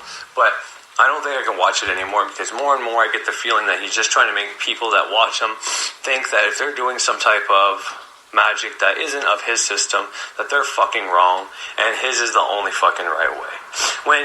And I don't know, and I've never done his traditions, but I know he preaches action above all things and different breath exercises and whatever. So he's telling you that to make a sigil is too complicated, which is the simplest thing in the world. Depending on how often you do it, it takes no more than 2 fucking minutes. But he's got a whole practice that you have to pay and go watch him, and you got to do a morning exercise, afternoon exercise, and a nighttime exercise, plus all these other exercises. But that's not more complicated than simply making a sigil to get in the subconscious mind and start changing reality. Or reading a book and following the curriculum within your house, which means you got more time, you don't have to watch his videos, pay for his videos, plus do the exercises on top of it. So his logic makes no sense, and I don't like bashing him, and I'm not trashing his system because I think that's a problem. I make videos for anybody within any magical system, because I think the ideas I talk about are universal. Whether you're doing a type of witchcraft, a type of hoodoo, whether you're a Luciferian, whether you're a shaman, whether you're just a simply New Ager or a Christian trying to pray in a new way, you can use the concepts on here that I give out to impress on your subconscious mind. Where somebody like him goes out there and says, all these fuckers are wrong and I have the right fucking way. And there's something deeply wrong with that line of fucking thought. Now, you can learn from him, and I believe he does have something to offer, but I don't think listening to those videos are going to help you magic in any way. If anything, he's going to get in your mind and make you think you can't manifest your reality unless you follow his shit, which means he gets more money in the end. And I don't think that's why he's doing it. I don't think he's conscious of why he's doing that, but nonetheless. And like I said, I've bashed him. I've projected onto him my own problems. I've done all that in the past, and that he's helped me see some of those issues within myself. But at the same time, by him going out there and making fun of every other system, saying why those are wrong, and instead of saying why his system is right or why it works, and just, uplifting his own system and tradition. And he doesn't want to do that because he wants you to pay to learn his tradition. And I get that. But to come out there and just shit on other systems that are meant to help people find their power is sick and wrong. Because not everybody can just go pay for a magical system. He's a single man, living by himself, not married, all the way in Australia for whatever reason, whether that's his passion or bliss, or he's a psychopath because they can't stay in one place for too long and they got to keep moving on. And I'm not saying that's the case. I'm just, maybe I am trying to make that the case. I don't fucking know. But the point is, he can go and buy and do whatever he wants. He doesn't have people beside him judging him. And it's easy for him to say, well, if your family judges you or doesn't want to give you the money to do magic, well, then just leave your family. Well, it's not that fucking easy. Not if you have responsibilities and you got to take care of people and you have to have a job until you figure out your passion so that you can pay for your responsibilities. Well, you can't just do those fucking things. You have to find ways around it. And there is enough information out there within my videos, within the people I promote on my videos, within the book I promote, that you can transform your entire fucking life for free. And I don't think he likes that. And I don't want to be the type of person who brings the age of information down by getting people to not pay for information. But there are basic things you need to start doing even before you start someone else's tradition, such as banish, reject, deny all the bad thoughts that come into your head, because they will play out. You will give them energy, they will be created, and they will fucking manifest within your life. And no matter whose system you pick up, that is useful. Okay, so if you don't want to do lesser banishing to help the other part of you that's in a different realm be free from anything evil or anything that can harm you, then that's your call. But that is a useful practice because that's exactly what it does. And I'm sure you can find variants of that in other systems. But the reason intellectualize, use their conscious mind that's been developed over many years to get us to where we are today, smart as fuck as a species. We developed this system because it's a great system that will help you on every fucking level. Now, you don't have to use the system. There's many other systems you can use if it's too complicated for certain people. If they can't understand it, if it's too hard for them, then they can do a simpler system. That option is there and work your way up. But I'm trying to tell people why these things work and why they're powerful and why it will help change your life. And I do it free of cost because I don't think I'm at the level to be able to charge people for teachings yet because I haven't been doing this long enough. That being said, I learn as I also speak and teach at the same time. And when I come across somebody who's dissing other systems, like a priest, like a pastor, like somebody who says, we have the way, if you're not our way, well then you're not a human being and we have to kill you, which has happened in history. So that's my little spiel. I'm going to make a whole video about it, and it'll probably be my last video ever about Thunder Wizard, but that's all I wanted to say. Sigil magic, after you hear his testimonial, whether sigil magic is simple or let's say it even is too intellectual and too hard, maybe it is a harder process to do. If you can cure 3 out of 4 tumors in your dying grandfather with a simple sigil, I mean, that's even if you don't think it's simple. Well, I think it's a hella good risk, and it's damn worth the time. if you don't understand your spirituality, if you don't try to understand it at a conscious level and get it into the subconscious, well then what the fuck are we doing this for? Anyways, let's get back to the show, shall we? Healing stage 4 cancer with nothing but a sigil would certainly qualify. And if you'd like to learn the ins and outs of sigil magic, the Manifesting Reality program, complete course in sigil magic, is still on sale, but not for much longer. You'll only save 20% through this Friday, so get it while the getting is good. Once again, I'd like to thank Axiomata for this incredible testimony, for what is probably the best testimonial that we've done. Grandfather, all the best and blessings to you both. And I'd like to thank all of you for taking the time and joining me. And I'll see you next time. Alright, so before I get on to the rest of my show, I just want to follow up on that little intro I did for this part 2, like I said. And being someone who has the Manifesting Reality course by Frater Xavier is definitely worth the fucking money. Now, the reason he made the joke about we're finally healing people instead of killing people is because, I don't know, I think it might have been a sigil, but I could be wrong, but someone was a friend of this grandmother who was taking care of her daughter's children. And her daughter and the father of the children were both heroin addicts. And she wanted her friend, the person who wrote in Frater Xavier was the friend of that grandmother's. Well, she wanted for her to get custody of those children. And she did magic for it and forgot it. I'm pretty sure it was a sigil. But anyway, she did magic for it, forgot about it, and then those two people overdosed and died. And she sent a letter in asking if it was her that killed those people. And Frater Xavier, it's a dark kind of, he's like, you totally killed those kids' parents. But then he breaks it down later. He's like, however, them staying with those two heroin addict parents, what kind of life would that have been for the kids? And the odds of those two people getting clean, it's a very small percentage, but the odds of those two people getting clean, they likely would have did that anyways. So he's like, but this is why you bind down the action not wanted. This is why I use this transformation sigil when I'm not just doing one-way magic, meaning I'm either just banishing something or I'm either just invoking something. I break out the transformation sigil magic, you know, those symbols that Thunder Wizard was saying is intellectual, like fuck off. But anyways, and there is power in you using a dead language such as a rune, okay? If you have that, I have the rune alphabet, and I used to do sigils in it all the time. And the reason was I just started out, and it was advice from Birch, using a dead language. However, because I did sigils so often, and I can simply write things down in a consecrated book that is consecrated to bring stuff in my reality, that I don't even have to make sigils anymore. This is why I can just write on the candle now, and it happens. Can you just write on a candle right out of the gate during your initiation or not even to make something happen? Probably. But it's going to take a hell of a lot longer than me, and you may not write it down correctly without having training and getting these wisdom. The reason I ask for wisdom on Mercury days when I'm not asking for some type of healing, which receiving wisdom can be healing because you can receive healing wisdom. But anyways, is so that I keep learning how to fine-tune my art.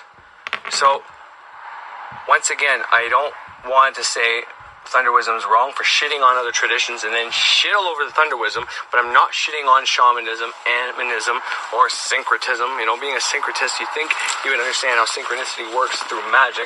But anyways, point is, I'm not trying to shit on him as a man, okay? I think he's necessary. I think he's good. But he talks in paradoxes more than ever lately. And I didn't watch the whole video. It's a 2-hour-long fucking video, question and answer. And I can already tell that he's going to be going back and forth from Western traditions, chaos magic, and Christianity being the problem with everybody learning magic today. And he doesn't want people to think that you can just say something once and manifest it. And that's purely true. That is true. But you also can't go out there and shit on the entire chaos magic, whether it's a community, it's a system, or whatever, when it fucking works, and it works well, and it's one of those things that help you expand other traditions. See, I have a part of chaos magic in my tradition that I do, in my own tradition that I created myself, using other traditions. So my tradition is highly, highly on the Golden Dawn system. which I believe was created using both subconscious, like channeling, like spirits and all that, and using the conscious mind to expand on those ideas while getting divine information, using your conscious mind and your subconscious mind at the same time, creating a fucking system. And I think that's the best kind of system. Rather than using just an old system that the old people do and you don't change in any way, which is not true. He changes things. He's said it many times that his type of Tai Chi and the things he does is a mix of Tao and all these other traditions. And I'm not saying he's wrong or he has nothing to offer. I think he does have something to offer. I just think anybody who goes around shitting on other fucking spiritualities or religions or whatever the case is, in the hopes to propel their religion or spirituality up so you buy their shit, is just the wrong way to go about it. And it's already what's one of the biggest problems with this world is everybody wants everybody to do what they're fucking doing. Everybody wants to say, I have the only way, follow me. He says that's what Jesus is doing. Well, he's doing the same fucking thing. And maybe he still has programming from when he was a Christian and go doing that shit. And that's not his fault, and I'm not blaming him. But just for me, it no longer serves me to watch his videos if I'm gonna listen to something that tells me my magic that already works isn't gonna work, or it's too hard, or it's not worth the time. That's not useful to put in my fucking brain. And to me, either he knows he's doing that intentionally to get people's magic to not work so they do his, or he doesn't know it, so he's just not as advanced as he says he is. And, I think both of those aren't actually true, but there's been 2 times when I make a Thunder Wizard video dissing him that I wasn't told to do it. I wasn't getting thought after thought after thought of how I can say this. Okay? So when that doesn't happen, it's me coming out here projecting onto him, and maybe it's he offended my programming and whatever the case is. But right now, what's happening is it's thought after thought after thought after thought of what he said in those 8 to 10 minutes that I watched is why it's so wrong and bad for you. And that's why I'm coming out here. And it's also why I said it's the last time I'm going to watch him, because I don't want to build a channel or make videos all around telling people why another YouTuber or spiritual teacher or guru is wrong. Because I think that's what's wrong with this community. I want to make people clearly understand that, and I may have done it in the past too, and I'm going to go forward and I'm going to try to never, ever shit on another magical system again, even if it is the Bible. If I think there's something useful in the Bible to take, I'll tell you. If I think there's something in the Bible that isn't useful or was there to program you, I will also tell you. But I'm not just going to say why these things are wrong, or, why have a video about why all these 3 out of these 4 magics that you're doing are wrong, or the long way, or too intellectual, and say yours is the right way. You know what I mean? Like I said before, he doesn't want to give away all his secrets, but he's given away a lot of free information on his channel. So I'm not saying his way of magic doesn't work. Okay, and maybe I do in sometimes in a roundabout way say his magic doesn't work. But also within the first video, this first podcast rather, that I put on here, which the whole video is on YouTube without my added little intros and stops and all that. I said when it came to action that if you're trying to get something in the astral, action is part of the process. Thought, action, emotion equals manifestation to earth, right? The 4 parts of, the elements and elementals, and there's a part of spirit there as well, but that's when it comes to manifesting, you need the 3 to make the 4th, okay? He preaches action, action, action, action, the rest will follow, which for certain people with their chart a certain way, that's how they're going to have to do it. Okay, so he is there for a certain type of person. I just wish he would just focus on teaching those type of people the right way they need to do it, rather than shitting on other traditions. Because to me, that's just not good. It's not cool. It's not going to help anybody. If anything, everybody who's got a magical tradition out there, unless they're an absolute fucking fraud, which maybe that's why I'm doing this, I don't know, but unless they're an absolute fraud, we should just have each other's back. If we're teaching spirituality, then we should try to give concepts that we think can help all spiritualities, but at least help the people following our spirituality. Stop trying to tell everybody why not to do these other traditions, and tell them why they should just try doing the tradition that we did, or a variant of it, because it's changed our life. Focusing on the negative parts of other traditions is just silly. Just FYI. It's like, What is the intention of that? Why are you trying to do that? What is the purpose of trying to tell people that these things work? I've seen them work, but it's not as good as what I do. It's like, why?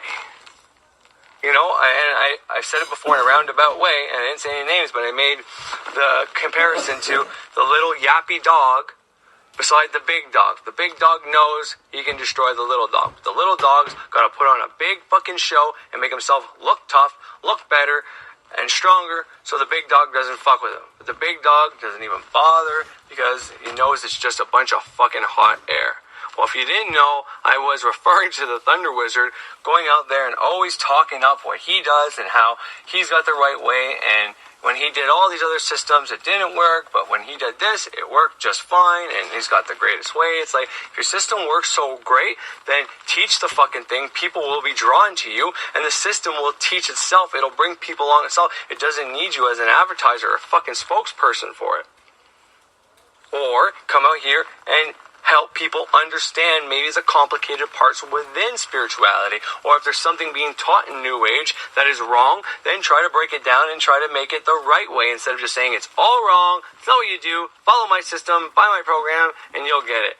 You know, he even made a video saying, you ever see those commercials that list all the symptoms and take this magic pill and he's in a roundabout way, he says he doesn't believe in giving you a blue pill or red pill, but he says, hey, by the way, this will give you enlightenment. You know, it's, I don't know, paradoxical, and it's starting to get to me. So I'm no longer I'm going to stay subscribed to him because he has helped me, and maybe I will put it on YouTube and put the volume all the way down so to give him a view from time to time, because I don't believe it, and maybe I'll come back to it later on, but I don't think it's of benefit for me anymore to follow the Thunder Wizard.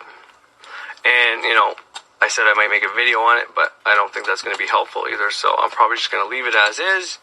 If I do make a video of it, I won't say Thunder Wizard, because I don't think he listens to my podcast anyways, so he won't hear this. His fans might hear it, and they might, if they're fans of him and they were subscribed to me, they might drop me, and that's fine. I'm at 47 at the time of this video, so if you guys notice it goes down on YouTube, well, that's why. And it's all good. I'm trying to just say that if you do magics that he is dissing, well, by watching him, you're going to disempower yourself, because those magics work. And when it comes to picking a magical system, you have to go with what you resonate with, not with what someone else tells you is right. That's the Christian way. Christian way is like, yeah, okay, you might be prone to want to talk to your ancestors, or maybe you think tarot cards are cool, or maybe you think using a pendulum to answer questions, or, you know, maybe you think following astrology and learning about the planets and the energies in your body is cool, but that's wrong. Follow Jesus. Well, in the same way, he's saying the same thing, like, well, you know, doing sigils and implanting a suggestion directly in your subconscious by making a little picture is too intellectually hard, guys. Don't do it. Follow my three exercises a day program, and you will get enlightenment. And you probably would. I don't want to not say that, but I think anybody who comes out here and has to insult other spiritualities, okay? I mean, I think most spiritualities will tell you that Christianity probably isn't the way to go, and you have to remove that programming. However, there's a lot of New Agers that are also still Christian and whatnot because they haven't got rid of that programming and they're worried about what their family says. And that's okay. It's something they're going to have to deal with on their own time, and I've talked about it, he's talked about it, everybody's talked about it. We all understand that. It's not necessarily shitting on Christianity per se, it's shitting on what it's become, or that's how I look at it. It's what it's become and what it does to people in the long run. But anybody coming out here taking other magical systems that are trying to be part of the counterculture to get rid of people being programmed by Christianity so we can start the newer generations on a different spiritual system that empowers them rather than brings them down and makes them feel like a victim, okay? All these different spiritualities for people, because all people are different, is a good thing. I don't think I have the one way, and I don't think everybody should do what I do. I think people should maybe read the book I read if they can, and if it doesn't resonate with them, they can try one of the people I learned from, and if that still doesn't resonate with them, well then my system and what I do is clearly not for them, and maybe somebody who's the polar opposite of me, maybe Thunder Wizard, is more for them. And that's okay. We should have multiple ways for people to go as a counterculture option rather than Christianity. But for someone who is supposed to be a counterculture option that people can go to shit on all the other options for people is in scarcity. They're worried that people aren't going to pick them. Other people are going to pick the other systems for whatever reason, so they feel they need to come out like the yappy little barking dog and tell you why those systems are wrong. Yet, he clearly said in the first little bit, I don't know much about chaos magic. The little bit I read about it, not practiced, the little bit I read about it. So he never even practiced it. He read a little bit, and he can make an assumption and a claim and project onto that idea to try to make you change your mind and pick his fucking system. That is scarcity. He's not in abundance. If he was in abundance, he wouldn't be worried about what people do. He would know there's enough value in what he teaches and online, and the people who've done it would be testimonials, and whatever the case was, he would have enough confidence in his own product that he wouldn't have the need to come out here and shit on other spiritualities. That is my honest to God opinion, and this is why I'm no longer watching somebody, because I don't want to be in scarcity. So I'm not going to watch someone who's in scarcity. You become the people you hang out with. You become the people you surround yourself with. And I'm no longer going to surround myself with someone like the Thunder Wizard who is in scarcity. So anyways, I'm going to get back to the show, but first, let's play this song that Frater Xavier said would be his intro, but he doesn't want the copyright claim, or probably pay Bruce Dickinson for it, but I don't care about copyright claims. So, The Magician, baby. And the part of the song to focus on is he says, throw the future in the runes. So there's power in the runes. But shaman or priest, it's all the same. The magician is my name. Now, how relevant is that to what I just said? That the person who was almost a priest going through the ministry became a shaman. Well, because he thinks shaman's not too far from what he was doing, and maybe it's still okay, and people won't judge him, and if there really is a Jesus, well, maybe he'll be okay. Well, shaman or priest, it's all the same. Fuck them both. The magician's my name.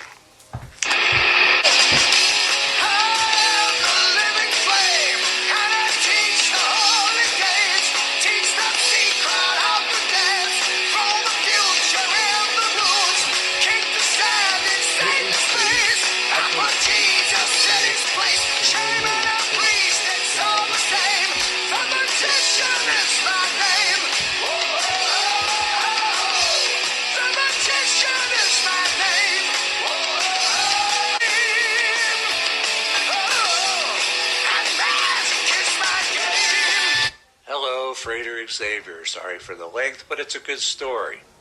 So I thought I'd share some positive feedback with you regarding a sigil you shared. I haven't really worked with sigils yet. I just purchased Manifesting Reality today, but when listening to your program, you reminded me that they work best when forgotten. Well, let me tell you, on one of your YouTube videos, you shared a sigil you've used for healing, and I took a screenshot of it for reference. Now, I've been manifesting my own reality my whole life, a knowledge I seem to have been born with, and I've gotten pretty good at it, especially when done through meditation and repetition, kind of like what Bob Proctor talks about. But while I do get results, they often take long periods of time. So I decided sigil magic may be a great tool to get a better result. Here's the bad turned good news. Found out in November my dear grandfather, who is otherwise active and healthy, was diagnosed with stage 4 liver cancer. 3 inoperable tumors metastasized. In January, I took the screenshot of your sigil and decided I would take a few minutes and meditate on it, feeling the joy and gratitude of my grandfather being healed and healthy. I was truly overcome with emotion, tears and all, while focusing, meditating on the sigil. Then I let it go and totally forgot about it. All the steps that we've talked about on this channel. Focusing on your sigil or your candle or your water, whatever type of magic that you're doing, focusing and visualizing the outcome of your intention while cranking up the emotions, feeling that gratitude, and at the end letting it all go, putting it out of your mind completely, following the law of least expectance. And she did all this, so what happened? Well, jump forward to last week, I learned that when my grandfather went back for further testing, not only could they not find cancer in any other part of his body, but 2 of the 3 tumors are gone. Gone! The remaining tumor is 100% operable, and once removed, he will be completely cancer-free. Just this week, they did a procedure to expand his liver so it will be able to accommodate the loss of mass when they remove the tumor. Isn't that amazing? That shouldn't even be possible. Stage 4, turning what should have been a death sentence into a complete healing. But wait, there's more. Also, 2 days before he was originally supposed to have the liver expanding procedure, he had a heart attack, which required a stent. It ended up being a minor procedure done while he was awake.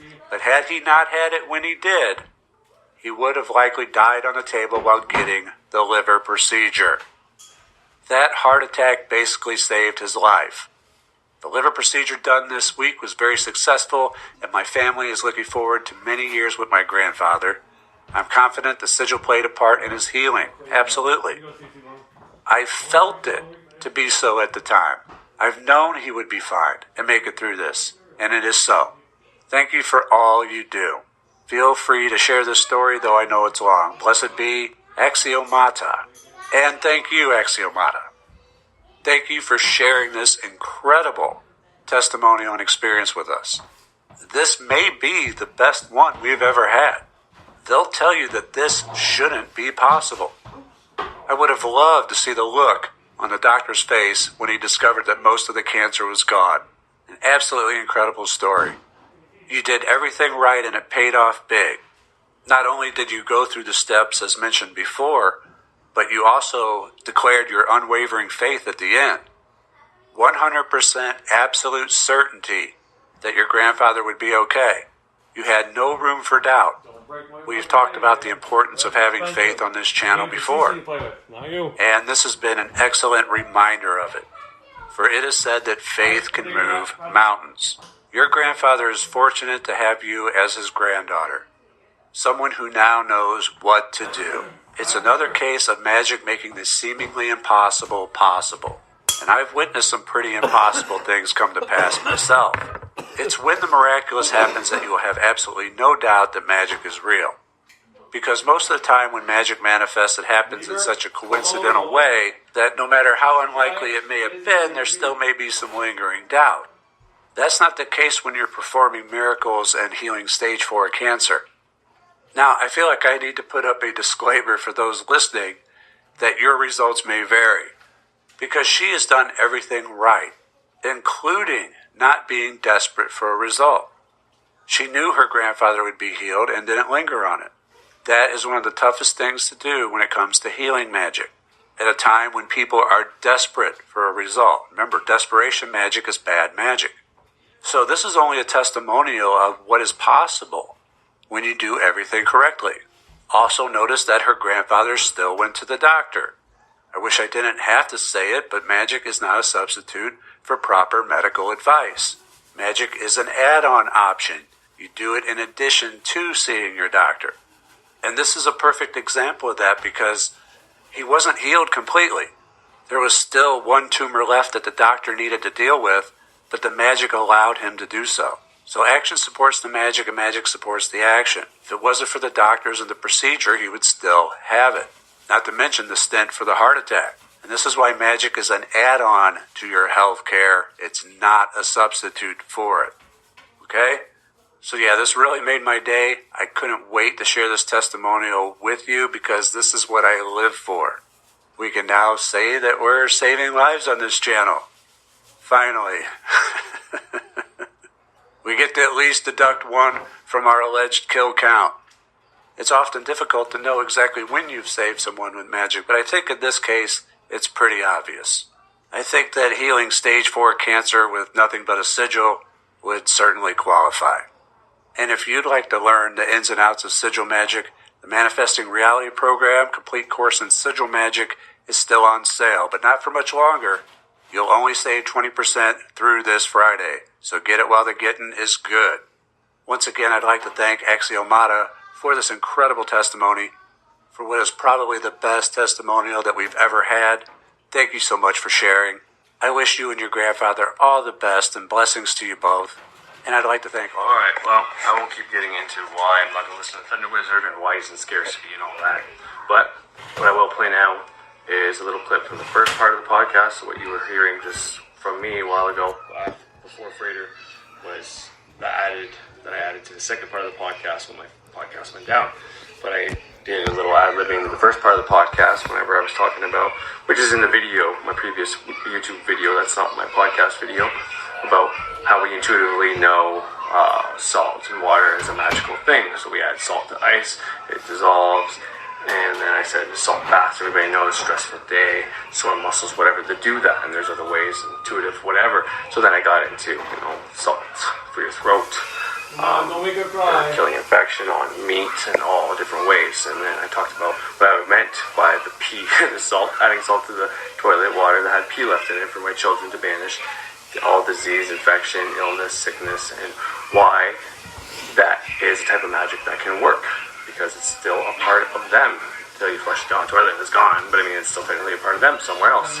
And I used a story about a little girl that got a heart transplant and all that, so I'm going to play that now for you. But the double slit experiment with a photon of light is also another good way to kind of tear apart. It's a science experiment that's been done in, I think, I don't know if it was the 19-something early, maybe even earlier than that. And then it was redone before the year 2000, and again in the year 2000, same results every time. If you're not watching the photon of light, it'll go through the two slits. When you shoot a straight beam, not even at one of the slits. Two slits are beside it, right? So there's one here, photon of beam is where my nose is. When the scientists are watching it, hits the wall. The scientists weren't watching it, it'd separate to the two things and then reconnect on the other side. So that they wouldn't, actually that's what happened when they put a camera there. So the people weren't there, but for some reason the photon of light, you should really look it up.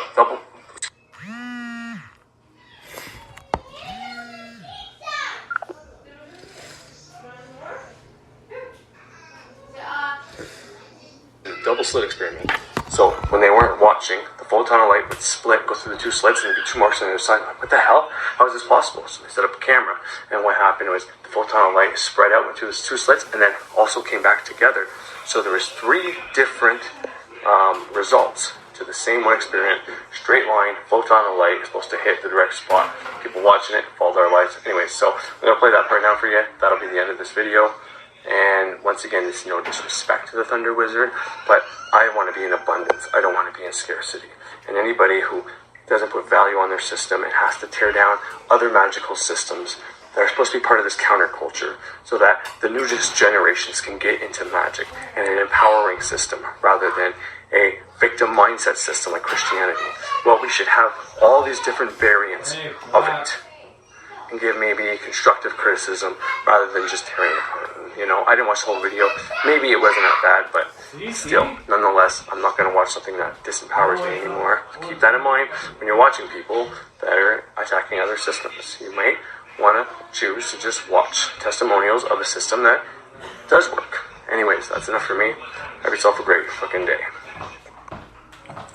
Alright, sorry for a second. I'm just going to interject here one more time about the salt. Go back to the salt and water now. I'm on live right now. I'm not playing my recorded audio, but just another example of not necessarily intuitively knowing, but before freezers and different things like that, we would put our meats and things we need to preserve in salt and water to preserve them. Some people still do it to neutralize it. There's a lot of magical practitioners that will bury stuff in salt when they still buy it, like especially for magical tools or anything you get from someone else to get people's energies off of it.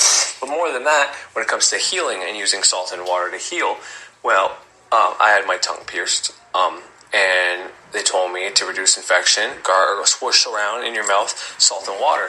Also, most people know that if you have a throat infection and it's not too bad and you don't want to use antibiotics, or if you use antibiotics plus you gargle salt in warm water, it kills the infection. So, and if you do a urine sample, if you're doing a drug test or whatever, well, within your urine has what drugs you've done. And also people that can tell what you've done. Same thing with your blood. This is why blood and urine are used in different types of magic, even though it's kind of yucky to think about. And it's not like I'm putting my finger in the fucking urine. Not even close. But the point I'm trying to say is we know that salt and water can kill infections. And it's because it neutralizes it and brings it back to normal. We know intuitively the power of salt and water. There's nothing mysterious and magical about it. Now, necromancy, I think, and maybe some sorcery, depending on where you look. There's different definitions of it, and I know I read some books where they say, and there's been proof of this with people, like, for example, there was a little girl who received a heart, or maybe it was a male, but there was a little girl that passed away. She was killed, and no one found her murderer, and this is a well-documented story. I think it's something that Jordan Peterson actually talked about, and I looked it up, and it turned out to be true. Well, they took this little girl's heart, and they implanted it into either a little boy or a male or some other human being. And this human being was having dreams of that murder. And they were able to solve that murder by interpreting and using that person's dreams. So that little girl who had that heart, who died with that heart, well, they still used that heart, put another human being, and there was memories, ideas, dreams, subconscious, whatever you want to call it. I don't understand it, so I can't interpret it. But what I can tell you is this is well documented. So there's something to be said about giving your blood for blood tests and giving it to people. Well, that's your blood, and it's still connected to your body. There's many tests done with atoms and, the, what's it called, the split tests, or something, they throw a fucking photon of light. When no one's watching the photon of light will do whatever it wants. It'll go through the hole. If you're watching it, it's going to do what you think is normal. So the scientists figured out a long time ago that while they were watching the photon of light, it would act like a beam of light, following our laws of physics. When they weren't watching it, and they were able to trick it by having a camera or something placed there that the photon didn't know it, because it has a consciousness, everything does, it would go, they made two slits, and they would shoot it, because the two slits were on both sides of the straight line where they were shooting the photon. When they were watching it, the photon would just hit the fucking wall. When they stopped watching it, it would go through the two beams, and they would see the evidence on the other side. So they placed a camera to record what was happening, and they saw the photon doing its own thing when their consciousness wasn't there. The more people they added to the project, the more they realized the consciousness of the people watching affected the photon. But if no one looked at the photon, then the photon would do something completely different. Well, this is related to your body. So you lose your arm, or someone else has your arm or your blood, or whatever the case is, it's still connected to you. And if you have that belief, and if you know that your urine came from your body, it left your body because it had to leave your body, it's getting rid of the old to make way for the new, you're getting new water in, so you get rid of the old water, but it's still connected to you. When you neutralize that before you flush it down the toilet, you're going to do yourself a whole world of good. Just as all I'm saying. And, like I said, we intuitively know these things already. Salt and water will heal your infection on your throat and swelling and all that.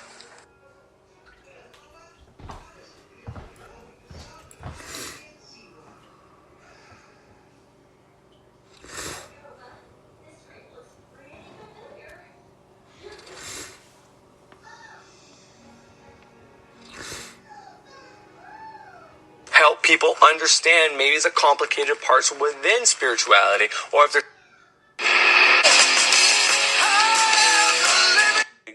not only could only say 20% example of not necessarily intuitively knowing, but before freezers and different things like that, we would put our meats and things we need to preserve in salt and water to preserve them. Some people still do it to neutralize it. There's a lot of magical practitioners that will bury stuff in salt.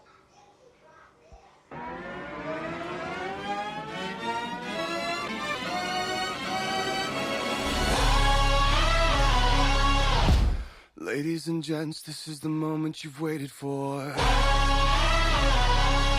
You've been searching in the dark, sweat soaking through the floor.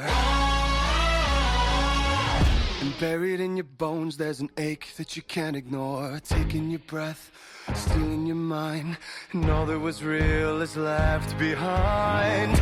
Don't fight it, it's coming for you, running at you. It's only this moment, don't care what comes after. Your fever dream, can't you see, getting closer. Just surrender, cause you feel the feeling taking over. It's fire, it's freedom, it's flooding open. It's the preacher and the pulpit and your blind devotion. There's something breaking at the brink of every wall that's holding all that you know.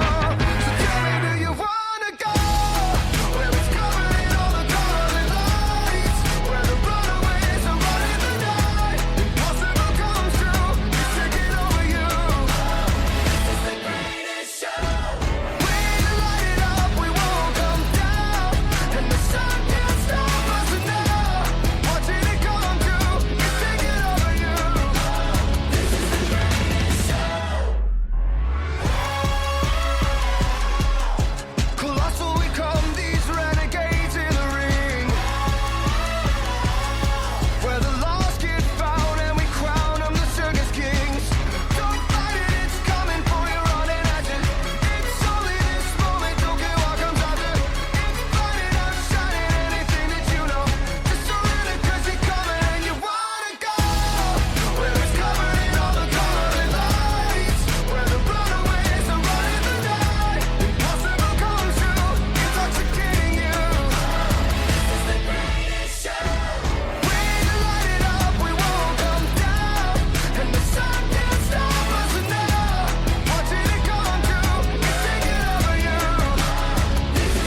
7 to 5 as soon as she got this. Right now there's no overtime, but it goes up exponentially, like super retarded fast.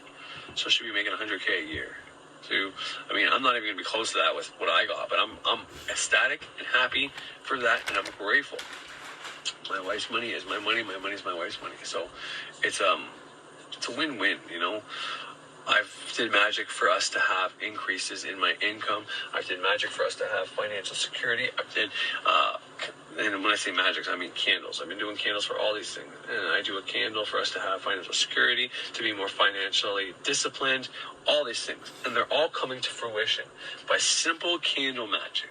Now, here's the thing with candle magic, okay? You can start it right now, start writing your desires on the candle. I would say take the steps that I did when I started, and that's watching the people that say magic is real over and over and over again, listening to the Mystery School and Uncle Birch, and any place where there's testimonials that magic is real. You watch that shit every day for at least 21 days, okay? As much as you can. And then you start learning how to make sigils. Start making sigils for anything and everything. You put those sigils on the candles as well. And if you have the money to do 2 candles on one day, then you do it. If you don't, you don't. Go to the dollar store, get incense and get candles. And, you know, they got these little weird things at the dollar store sometimes you can use for altars. Doesn't matter if you want to use an altar or not. Like I said, you can go in the bathroom and do this shit if you really want to, okay? But the point is, start writing on a candle every day and do that for another 21 fucking days if you possibly can. And by doing that, you will train your mind that, okay, I believe in this. This is real. This is what I want to happen. And eventually, every candle you make will fucking manifest. And if you do it the way I did it in the beginning, by using the moon phases, meaning the first 14 days of it waxing, if it's money you want, you banish poverty. You banish your obstacles in your way for you receiving financial abundance. Banish, you know, sky's the limit. Think outside the box. Think of what you think is stopping you. Poverty mindset. Your programming. You banish all that shit for the 14 days. You're right, maybe either something specific on every candle or everything you think is stopping you, you put on every one of those candles. And if it's too much around the candle, you turn it into a sigil, put on that candle. And for the 14 days after, when the moon is waxing, you invoke prosperity, money, new opportunities, road openers, road opener candle, incense. This is magic and witchcraft made for this specific thing. If you see a road opener or Bam Bam oil or anything like that, pick it up. That, because people try to cast for money and opportunities, yet that's what this road opener does. It gives you the opportunities. It opens up many doors. But first, you got to banish everything obstructing those doors from stopping you from receiving abundance. So anyways, so that's what you do. So then when you're on this phase of the moon, you invoke all the prosperity, the money, the opportunities, everything you fucking need to come into fruition. All the opportunities are endless, everything. Okay, you get creative with this shit and you figure it out. But anyways, so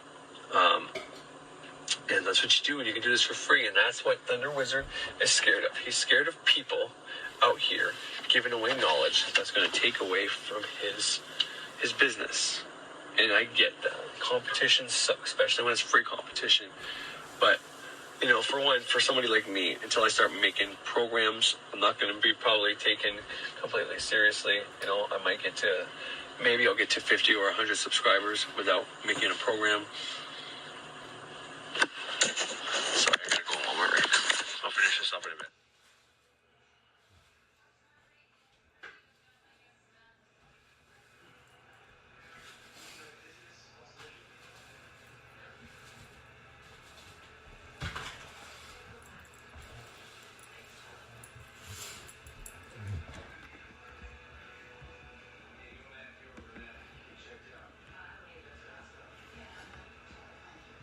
Seriously, as a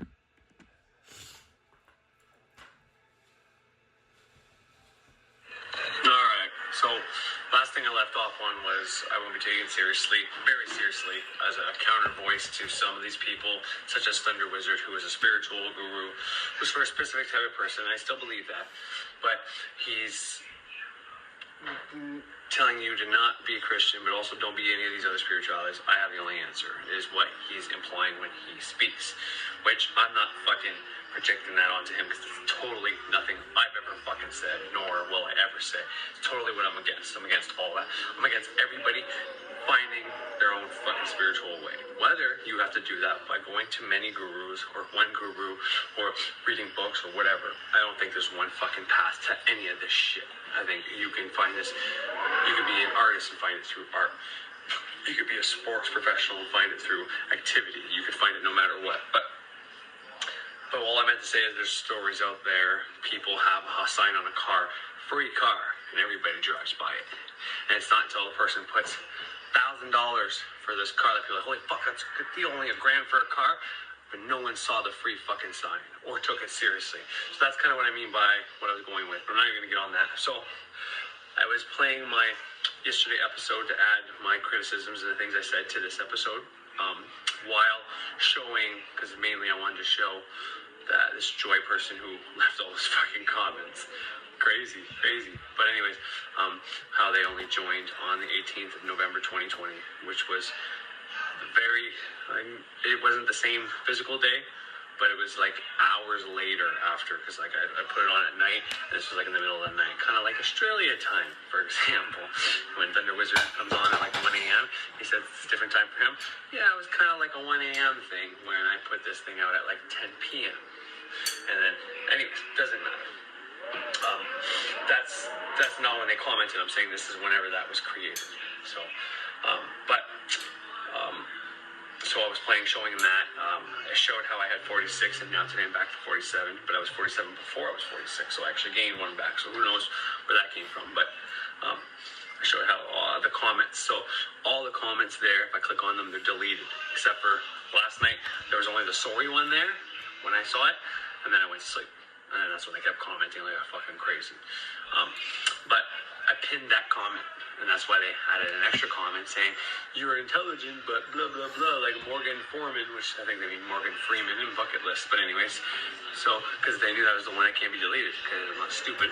You're gonna comment on my shit, and you want to delete it? Well, I'll fucking pin one, so I could fucking keep it there. So you can't just delete them all. Next time, if I fucking catch them all, I'll just pin them all, so they can't fucking delete this shit. But, once again, it doesn't matter. I don't mind. I don't care.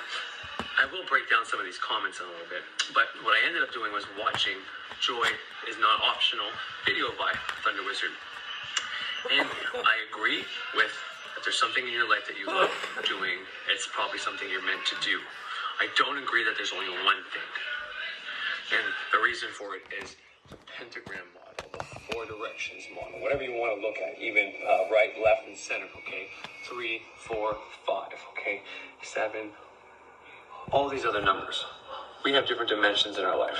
And once again, Thunder Wizard is a single man in Australia, and he's following his passion of surfing is what he wants to do.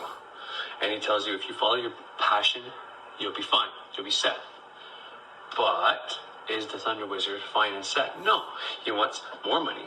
He wants to keep having more money. He wants to keep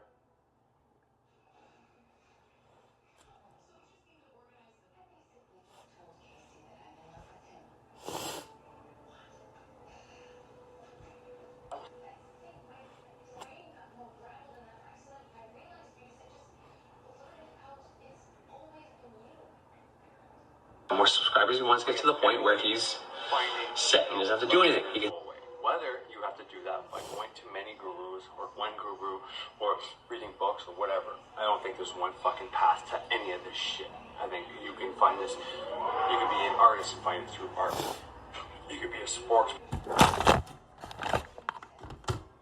surf all day without having to make other money, without having to work a job while he's doing this stuff. So following his surfing passion has not led him to this financial abundance and freedom. So I can argue the fact that what he's telling you isn't complete. I pinned that comment, and that's why he doesn't have the full picture yet. Rather, okay? And it's a big one. It's a huge one. They're all huge. We have laws. Bad thing after another. That's gonna, and he will get you far enough. Because he got there. He's correct. And it's because he doesn't have the full picture yet. And I'm not saying I do either. How can you? Well, this is what we're supposed to figure out. But he's out here telling you, I have only way, buy my product. And he will get you far enough. Because he got there. He's still on his way. Still on his way to what he has to become. And he's going to get there.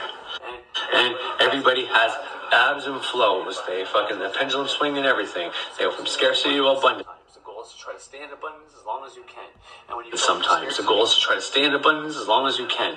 And when you go into scarcity, if you can, when things aren't so tough and you're not so much, there's not so much trauma, and it's not so bad, and you just have one bad thing after another, that's going to be hard to try to change your mindset. But when you're in scarcity and you notice it, and you can be big enough to say, you know what, I'm in scarcity right now, I'm having a hard time, I'm a little worried about this. You know what? I'm not gonna just point fingers and blame and be the victim. I'm gonna fucking know I have value. I know things are gonna turn around. I know change is the only constant. So if things aren't good right now, well, that means as bad as they are, it's gonna go the opposite way and get as good as it is. This is one of these rules he says us magicians don't go by, and it's the law of compensation. The law of rhythm, rather, okay? And it's a big one. It's a huge one. They're all huge. We have laws we go by. He doesn't know what the fuck he's talking about because he doesn't practice these things. He's looking from the outside, looking in, probably maybe even looking at people that don't really represent us right. Maybe they're the frauds that are coming in. But, so I watched his video, and there's a bunch of things in there he says that is correct, and it's good information. But then he goes and talks about his relationship and how he did everything for his fiance, and he made himself sick, and he got all these disorders, and once he stopped doing that and started following his bliss, he got better. He also probably, I don't know what happened with his fiance, I don't want to be insensitive in case she passed away or anything like that. I think it did, so if that's the same woman he's talking about, I don't want to insult or be disrespectful, because that's a hell of a thing to go through, and that's part of the trauma of life, okay? So, and bad things happen, and sometimes it's nobody's fault. That's just life and shitty life lessons sometimes. But he says they was forced into it by the universe. Sometimes the universe forces him into something he doesn't have a choice.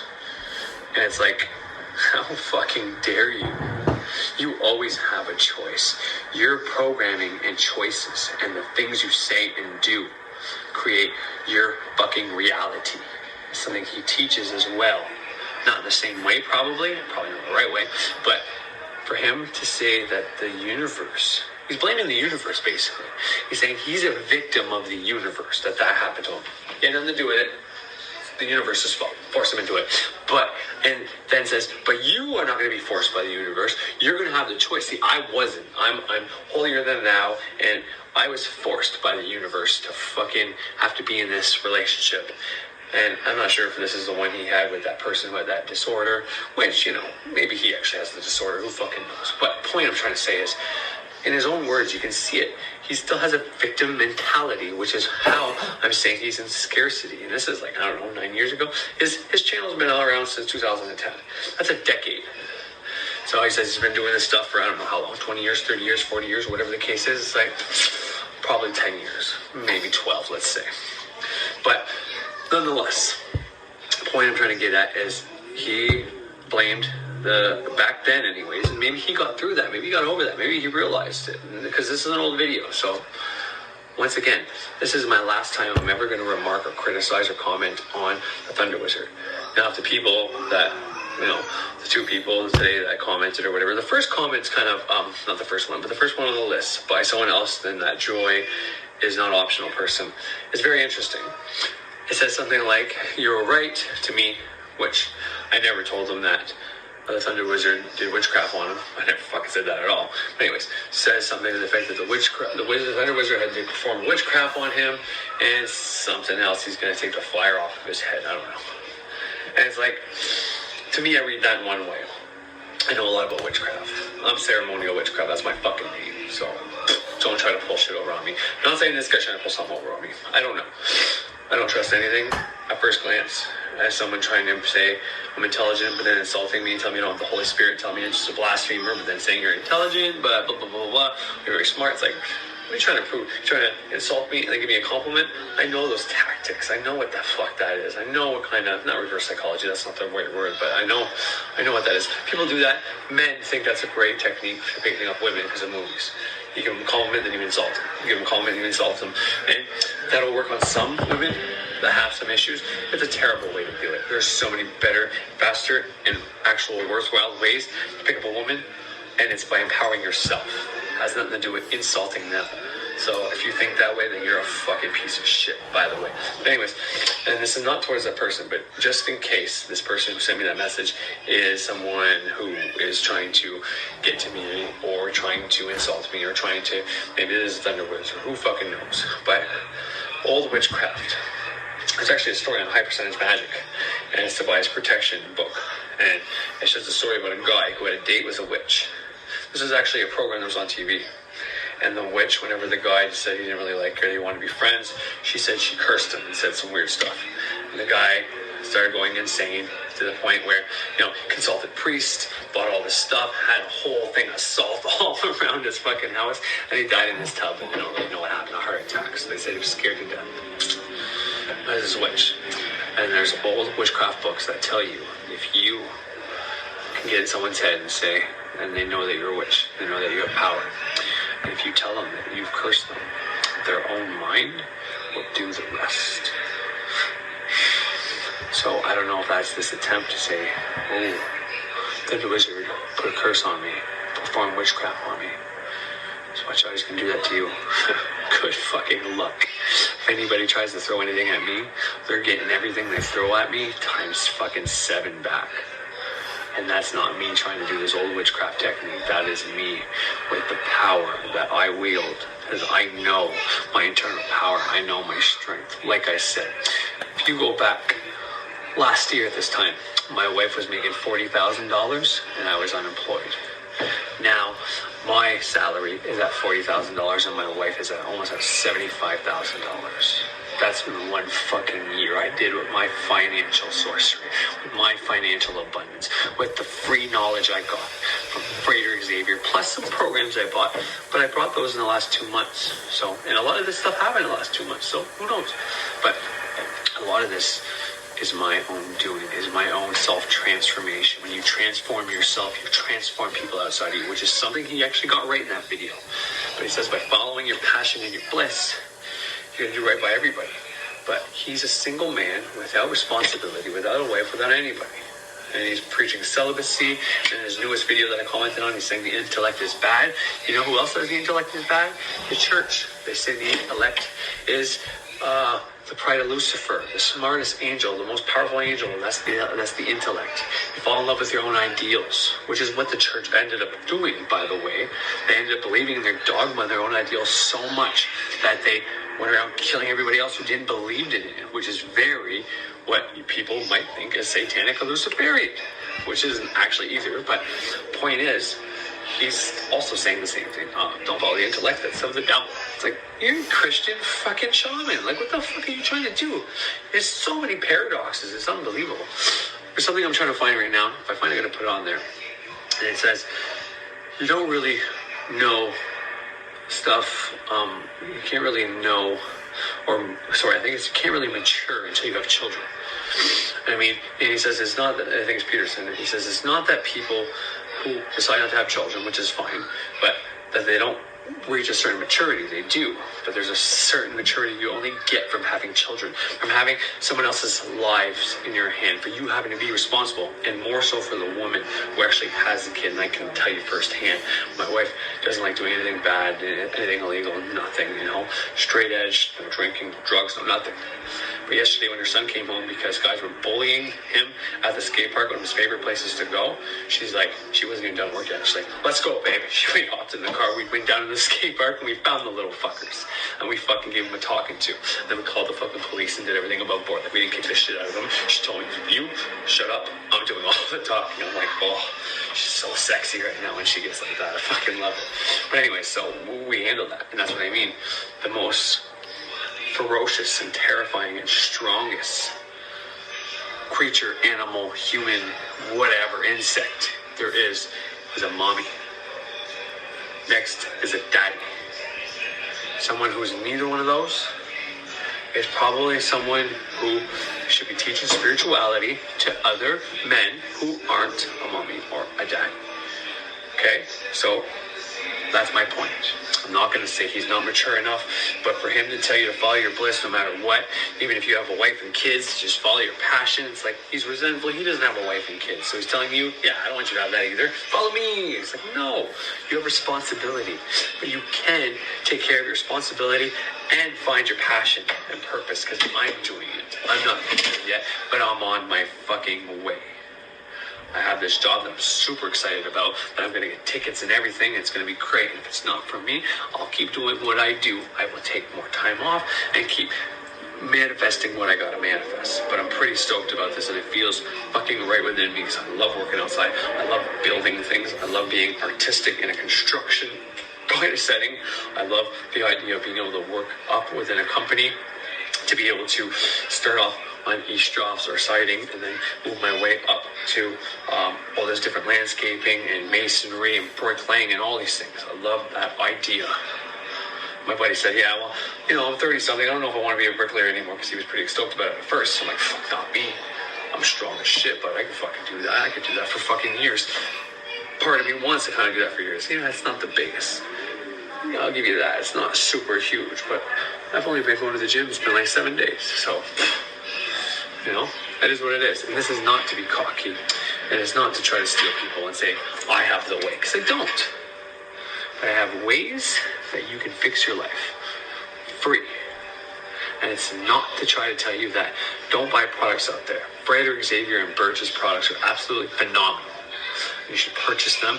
If you can't get what you need out of the free content that they both offer, plus what I offer, plus the book Kabbalah, Great Work of Self-Transformation, which is a full curriculum from the neophyte to the portal grade on how to do ceremonial magic, and it will transform your fucking life. That doesn't come without life lessons and sometimes hardship. But if you're strong and you're meant for it, you will get through it, and things get better on the other side. And that's what we do. Following your passion, your bliss only to get to enlightenment is bullshit. Joy isn't optional. You need joy. But the part he has wrong about that is when you get to your passion and your bliss, like him, he's surfing every day. That's what he wants to do. Whenever he's getting ready to go surf, he's got that endorphin release, and he goes to surf, and it's over. And the next day, he gets that endorphin release before he goes to surf, but then it's over. Until he got to there where he got to surf, and Australia was his dream, that was the whole endorphin release every day that he got closer to that. That's the joy he's trying to talk about. Follow your passion and bliss. Well, what happens when you get there? Unless you find a way to be able to financially stabilize yourself, be able to make money doing your passion and bliss, then you're going to only be able to do your passion and bliss after work or on weekends, and then have to work all week to maintain your bills. Because even if you don't have kids, you still have to fucking eat, and you still have to fucking live. You still need computers and all this other shit. So he's got it wrong, because you can have multiple goals on multiple avenues in your life. And every one of those you fucking follow, you'll have a dopamine release when you're doing the mental goals. Dopamine release when you're following the passionate goals. Dopamine release when you're doing the emotional goals, the physical goals, the spiritual goals. And once you reach a goal, you set a new goal. So you always have that joy coming into you, and that makes life worth fucking living. That's the secret to life. And if your serotonin system is messed up inside of you and you're not getting that correctly done, and that can happen to sometimes people like me, people who are addicted to opium and heroin or painkillers, because that obviously affects that system, because that's the same system that those drugs. So someone who's addicted to heroin, most of the time they have a shitty life and they don't ever have goals to reach. So when they take a hit of heroin or a painkiller, they get that feeling that most people get when they're just achieving their goals. It's like a big warm hug to somebody who never got a hug in their life. That's why they get addicted to it. And our society tells us people they're pieces of shit. So they just keep jamming their arm with a fucking other needle. It's sick. That's besides the point, but you can have damage there, especially if you go on something that's got naloxone in it, because it connects that without the dopamine release. This way you don't have withdrawal or anything like that. So you might have a hard time getting that. You go talk to a doctor, and there's ways around it to fix it. Okay, I've been there, I've done it. I'm telling you, you can do it. But anyways, I'm going to end this now, and I'm telling you right off, I'm telling you, until I see or find out or doesn't even matter anymore. I'm not going to be going on and making videos about the Thunder Wizard anymore because I think this is what's wrong with society. I think it's what's wrong with our community, the spirituality community, to come on here and just insult other religions, spiritualities, and tell them, don't listen to them, listen to me, is wrong. No one should be doing that. If that's what you have to do to get people to follow you, then you are no teacher or guru. Or you're simply in scarcity and you need to get yourself out of scarcity. You're not in abundance. You don't think what you have to offer is of any fucking value. That's what I wanted to say. But anyways, if I find that clip of Peterson saying you have to, until you have kids, you're not really mature, you don't really know much, which it's not an insult to anybody. It's not to say I'm better than anybody. You know, in my last video, I have a point where, well, I said I ran out of candle and it happens for me, which is true. It says, is that going to happen for you? Well, probably not as fast as me. And I didn't say that to make myself feel above you. I said that to make you to maybe get motivated. And it definitely came out wrong because every time I hear it, I'm like, fuck, you sound like a prick, Corey. So I want to correct that real fast here. What I'm saying is, if you start writing on a candle every day, you eventually get to where I am. But it took time. Because right now I'm telling you, I can run out a candle, and depending on how big or small the thing is, if it's small, I don't care about it, I don't think about it, it'll happen sometimes the same day. If I run out a candle and it's big, it takes a couple of weeks sometimes, but they all come into fruition. For you, if you haven't started any of these practices, we'll start them and start doing that, and you will train your mind, and it will happen to you. And you can say, well, that's bullshit. I'm going to follow the Thunder Wizard because this is faster. It's still going to take time. But if that's what you feel, then that's what you should do. Go with what you think is right. Because even if it's wrong, you're going to find out. But set the goals you want in life. And if you don't know what goals you want, then you need to sit down and write or think, figure out what the fuck you want to do. Figure out what, maybe your passion. If there's something you could do and money was an issue, what would that be? And then the next, if you do have a wife and kids, okay, well then how can you focus on the marriage? Not making only your wife happy, not making only you happy. How can both of you be happy simultaneously? And maybe that is carving out an hour a night to just sit down and talk. And then half an hour after that to have sex. And then maybe half an hour after that for you to massage her and then she to massage you. Alternate each night. Maybe it's to have an hour where both of you do a hobby you both like that the other one doesn't like. If you have a good partner, then that's what happens. My wife watches TV. I don't watch movies and TV shows so much, but I will watch certain movies with her. I like the occult, learning, reading books, and watching documentaries, anything to learn more. She doesn't. So I have my time to do that. She has her time to do that. And then we have our time together. And then we have our time with the kids. It's balance within all things. And you can set goals on how you guys can help each other out. And then what do you have to do with your kids? Well, you have to give your kids attention. You can't just have kids and try to do your own thing the whole time without raising them. So you've got to carve out at least an hour a day. And that sounds low, but it's hard, especially if you have a lot of kids. It's hard to just give one kid 1 hour a day straight. But I'm telling you right now, if you start off with even a half an hour or 20 minutes, if you give your kid, if you can do the hour, that would be the best. And it's proven. If you can give your kid 1 whole hour a day, right off the pop if you want, or right at the end of the day. But if you give it to them every day simultaneously, they will leave you alone. So you're trying to do something on your phone, play a game, do chores, do dishes, talk to people, whatever. You're always trying to do something, and you always have these little 5-minute interactions with your kids, and you feel like they're pestering you. Well, that's because you're not giving them solid fucking attention. You give them solid attention for at least probably 45 minutes, I'd say. And kids, they deserve an hour. Fuck. But anyways, give them that hour, okay? Solid attention. Then they won't do that. They won't have to bug you every hour, every fucking 5 minutes, every fucking hour, just to get a little bit of their attention because they fucking love you. They don't have to do that, and you won't have to keep finding reasons to push them away because you want to do your own fucking thing. Yet you had them. You're responsible for them. They didn't ask you to have them. You fucking had them, whether you planned it or not. So they're your responsibility. So take care of them. But you can do both. You can give them their hour, and then you got an hour, probably 3 or 4. And then you can give them another half an hour, and then you can have another 2 hours. Balance. This shit isn't difficult. Listening to people that don't know this stuff, not going to help you out. Someone's saying he's found his passion, his bliss, yet wants to be bigger and doesn't have enough money and has to break down other spiritualities just to make himself feel better and to try to get more people to come to him. Doesn't know a fucking thing. Or is in scarcity, because I think he does know stuff. I hear knowledge in what he says, but then I hear victim mentality and scarcity and other things he says. Anyways, I'll play this video right now for you so you can hear the things I was just talking about. And if I find that other clip, I'll play it after. And that'll be it for today. Thank you for tuning in. And if you don't like when I talk about the Thunder Wizard, well, good news, I probably won't ever charm on it unless, I'm provoked or he wants to debate or he wants to go at it or something like that. Fucking by all means. But it's not going to be him talking and me typing. I need to be able to talk to, look him eye to eye, or at least Skype fucking this kind of eye to eye. Because to just be able to fucking slowly type and pick what you want to say and all that shit, no. Alright, I think I made that pretty clear, but I'll clear it up. And the last part I played about what he says. The snakes have been after us for years, and this is the reason we're here. The picture of the mother, not Mary, okay? The picture of the mother, the moon, the woman, the same woman I was talking about earlier with my wife whenever she went to protect her little cub with her infant, her puppy, her kitten, whatever you want to, whatever metaphor you want to use, her child. The mother is the most ferocious, also the most loving, as long as that love can, harm as well. Sorry about that. But yeah, so mother is the protector of the child. Like I told my wife yesterday, I think there's one species on the planet that's male that actually has the babies. For the most part, it's always the woman, okay? And, penguins, for example, this is going to be a lot of whatever speculation, but, if you watch the Happy Feet or the Penguin Dances in the fucking movie, the dad stays home and protects the egg after the mother has it. What does the mother go do? She goes out and gets the food. And the lions or the cats, I'm not sure about tigers, but they go out and they do the hunt to bring the food back. And if you look at the wolves, well, the wolf, it's the man that goes out and hunts. Well, what happens with the wolf man?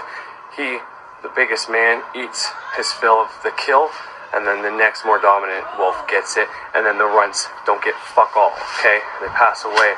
That's what happens when men do shit, whereas the women is more fair and they take care of their children, the Sacred Mary. So when I listened to this, okay, I heard something in there with the universe, and I already commented on it. He's blaming the universe for his problems, saying that you'll have the choice, but I didn't get the choice. I'm a victim, okay? Okay, I had no fucking choice. And I got sick. My wife, my fiance at the time, made me sick. I'm pretty sure he's got a whole site about how crazy his ex was, which she may have been. Like, I don't know, right? But he got all kinds of beaten up, brutalized, whatever. Yeah, he moved. Anyways, so I'm not gonna get into that. Point is, I hear the same thing that Jordan Peterson said. Whether it's the Adam story, Adam's like, well, the woman gave it to me. The woman that you gave me. So it's her fault and your fault. I'm innocent. And my youngest boy, when I got picked on at the skate park yesterday, was like that, always blaming people. And Mr. Shaminator, Mr. Thunder Wizard, he's doing the same thing in this older video. He is blaming his ex for his sickness, and once he left her, he was fulfilled, and he blames the universe for forcing him into that. Is that somebody you want to teach you? Is there no wonder he says he's celibate? That's because he's alone. He's not celibate by fucking choice. Now, I don't know, and I don't want to be, once again, I think he has something to offer, but he'd probably be well served watching somebody like, it used to be RSD Tyler, but now it's Tyler or something. Tyler, and then his real name is a pickup guy. But he teaches how not just to pick up women, and he doesn't treat women like objects or blame them for what's wrong with society, because men that don't get picked by women to get procreated, to have sex, to have babies, or even get picked in general, or when they're with these women, they have a bunch of problems, and the woman doesn't let them do what they want, or they think they're being sweet, and the woman thinks, well, you're being a little clingy, bud, and then, all I did was try to help you, and I got sick over it. It's like, but fuck off. You're the fucking problem, not nobody else. I mean, in that same thing, he says it's your choice. It's not God's plan for you. It's for you. You have this passion thing built inside of you since you reincarnated. All that's true. But we have to live together on this plane together. Maybe some men are meant to make babies, and maybe they don't get that level of maturity. Who knows? Or maybe somebody who hasn't been chosen by women can now, in this age of information, look up things to empower themselves, to make them more appealing to the other sex. Most women, a lot of guys like to think women pick pretty guys, good-looking guys, buff guys, and guys with money. And that's all bullshit. There's been too many studies done that prove the opposite. That a woman, it varies, because there are some superficial men out there, and there's some superficial women out there, obviously. But it varies. But for the most part, most women will choose a mate, okay? It's something innate. It's something inside of them, primal, that when they meet somebody, I mean, you can do this with anybody. It's kind of the reason why I get this vibe from Thunder Wizard and a bunch of other people when I see them. It's like, okay, there's not something quite right there. get this feeling that, okay, he's a beta male. He's not an alpha fucking male. He's trying to portray he's an alpha male. He's doing that little barking dog thing. I'm the alpha male. Be like me. I got all the answers. Yet, tear apart. It's things like I'm just doing, and you really look at the man. There's nothing ferocious, maleficent, anything about him. He's going to the gym to look big, and look tough, and be this Thunder Wizard, and whatever else. And he wants that, and I'm sure he can achieve that. I don't think he's achieved it fully yet. He's probably on the right path, and maybe I shouldn't be doing this and chopping him up, and that's why it's the last time. I'm just going to do a really good job, and then just fucking never look at it again. It's in my rear view, because it's not going to serve me. But women, when they meet a man, they can tell, okay, it's this man. That's why women like men who work, because it shows that they're willing to sacrifice and survive and do anything for the family unit. So if you have children, and you're not a strong enough man to be able to protect them, work and provide for them, well, this woman doesn't want to be with you if that's the case. Okay? There's different things, like when they're ovulating, when they see facial hair and a bigger, whiter jaw, it shows more testosterone, and that's more attractive. That might be something you can't do, but there is testosterone supplements, testosterone boosters, a bunch of things like that, if that's the case. And if maybe you're a balding man or having trouble with your hair, that might be something you want to look into. There's a lot of natural ways that you can boost your testosterone these days. There's no reason to sit at home blaming the opposite sex for stuff that you can fix. But you also can be comfortable with yourself. And if you're with a woman and you're continuously worried that she's going to leave you, if you're continuously what are you doing? Checking up on her, and everything you do, you try to make it look like a sweet action, but really you're just trying to make sure she's thinking about you and telling her friends how great you are and trying to always be the greatest man on earth. Well, you're going to push her away, because women, and this is not an insult, but it's kind of the progression. They like a man. A man that's appealing to a woman is a man who's a warrior, the fighter, who's willing to stand up for what he believes in. Who, you know, he might go out, he might drink, he might break a few rules and all that, and they're going to say, okay, I like this man, he's nice, he's attractive, but when I get him, I'm going to get him to calm down. And women get you to calm down. But if you want a healthy relationship, you don't completely become a beta male. You keep some alpha-ness, but there's some areas in your life where you're not so great at that your partner helps you fix and maintain. But in the same sense, you allow her to go out. And if you're worried about her going out and meeting somebody, well, that's an insecurity within you. If you do everything right, if you keep her happy and all that, there's no reason for her to find somebody else. That's something I just learned when my wife almost found somebody else. I had to fix myself. There was nothing wrong with her. Well, who knows? But I know there's lots wrong with me, and I had to fix that. That's why I started looking at alpha male things and figuring out how I could get back there and make my wife see me as the man she fell in love with. You know, the provider, the man who's willing to fucking protect. Because when a woman is pregnant or after they give birth, they are vulnerable. They need somebody to provide for them, to be able to step up, and if they're not feeling well, do the dishes and make the food and, you know, help them out whenever they're not so able to do things. And if you don't come off as that guy, if you're, I'm just going to follow my bliss and you do what you want to do, baby, but we can stop when you're ready. You're not attractive at all.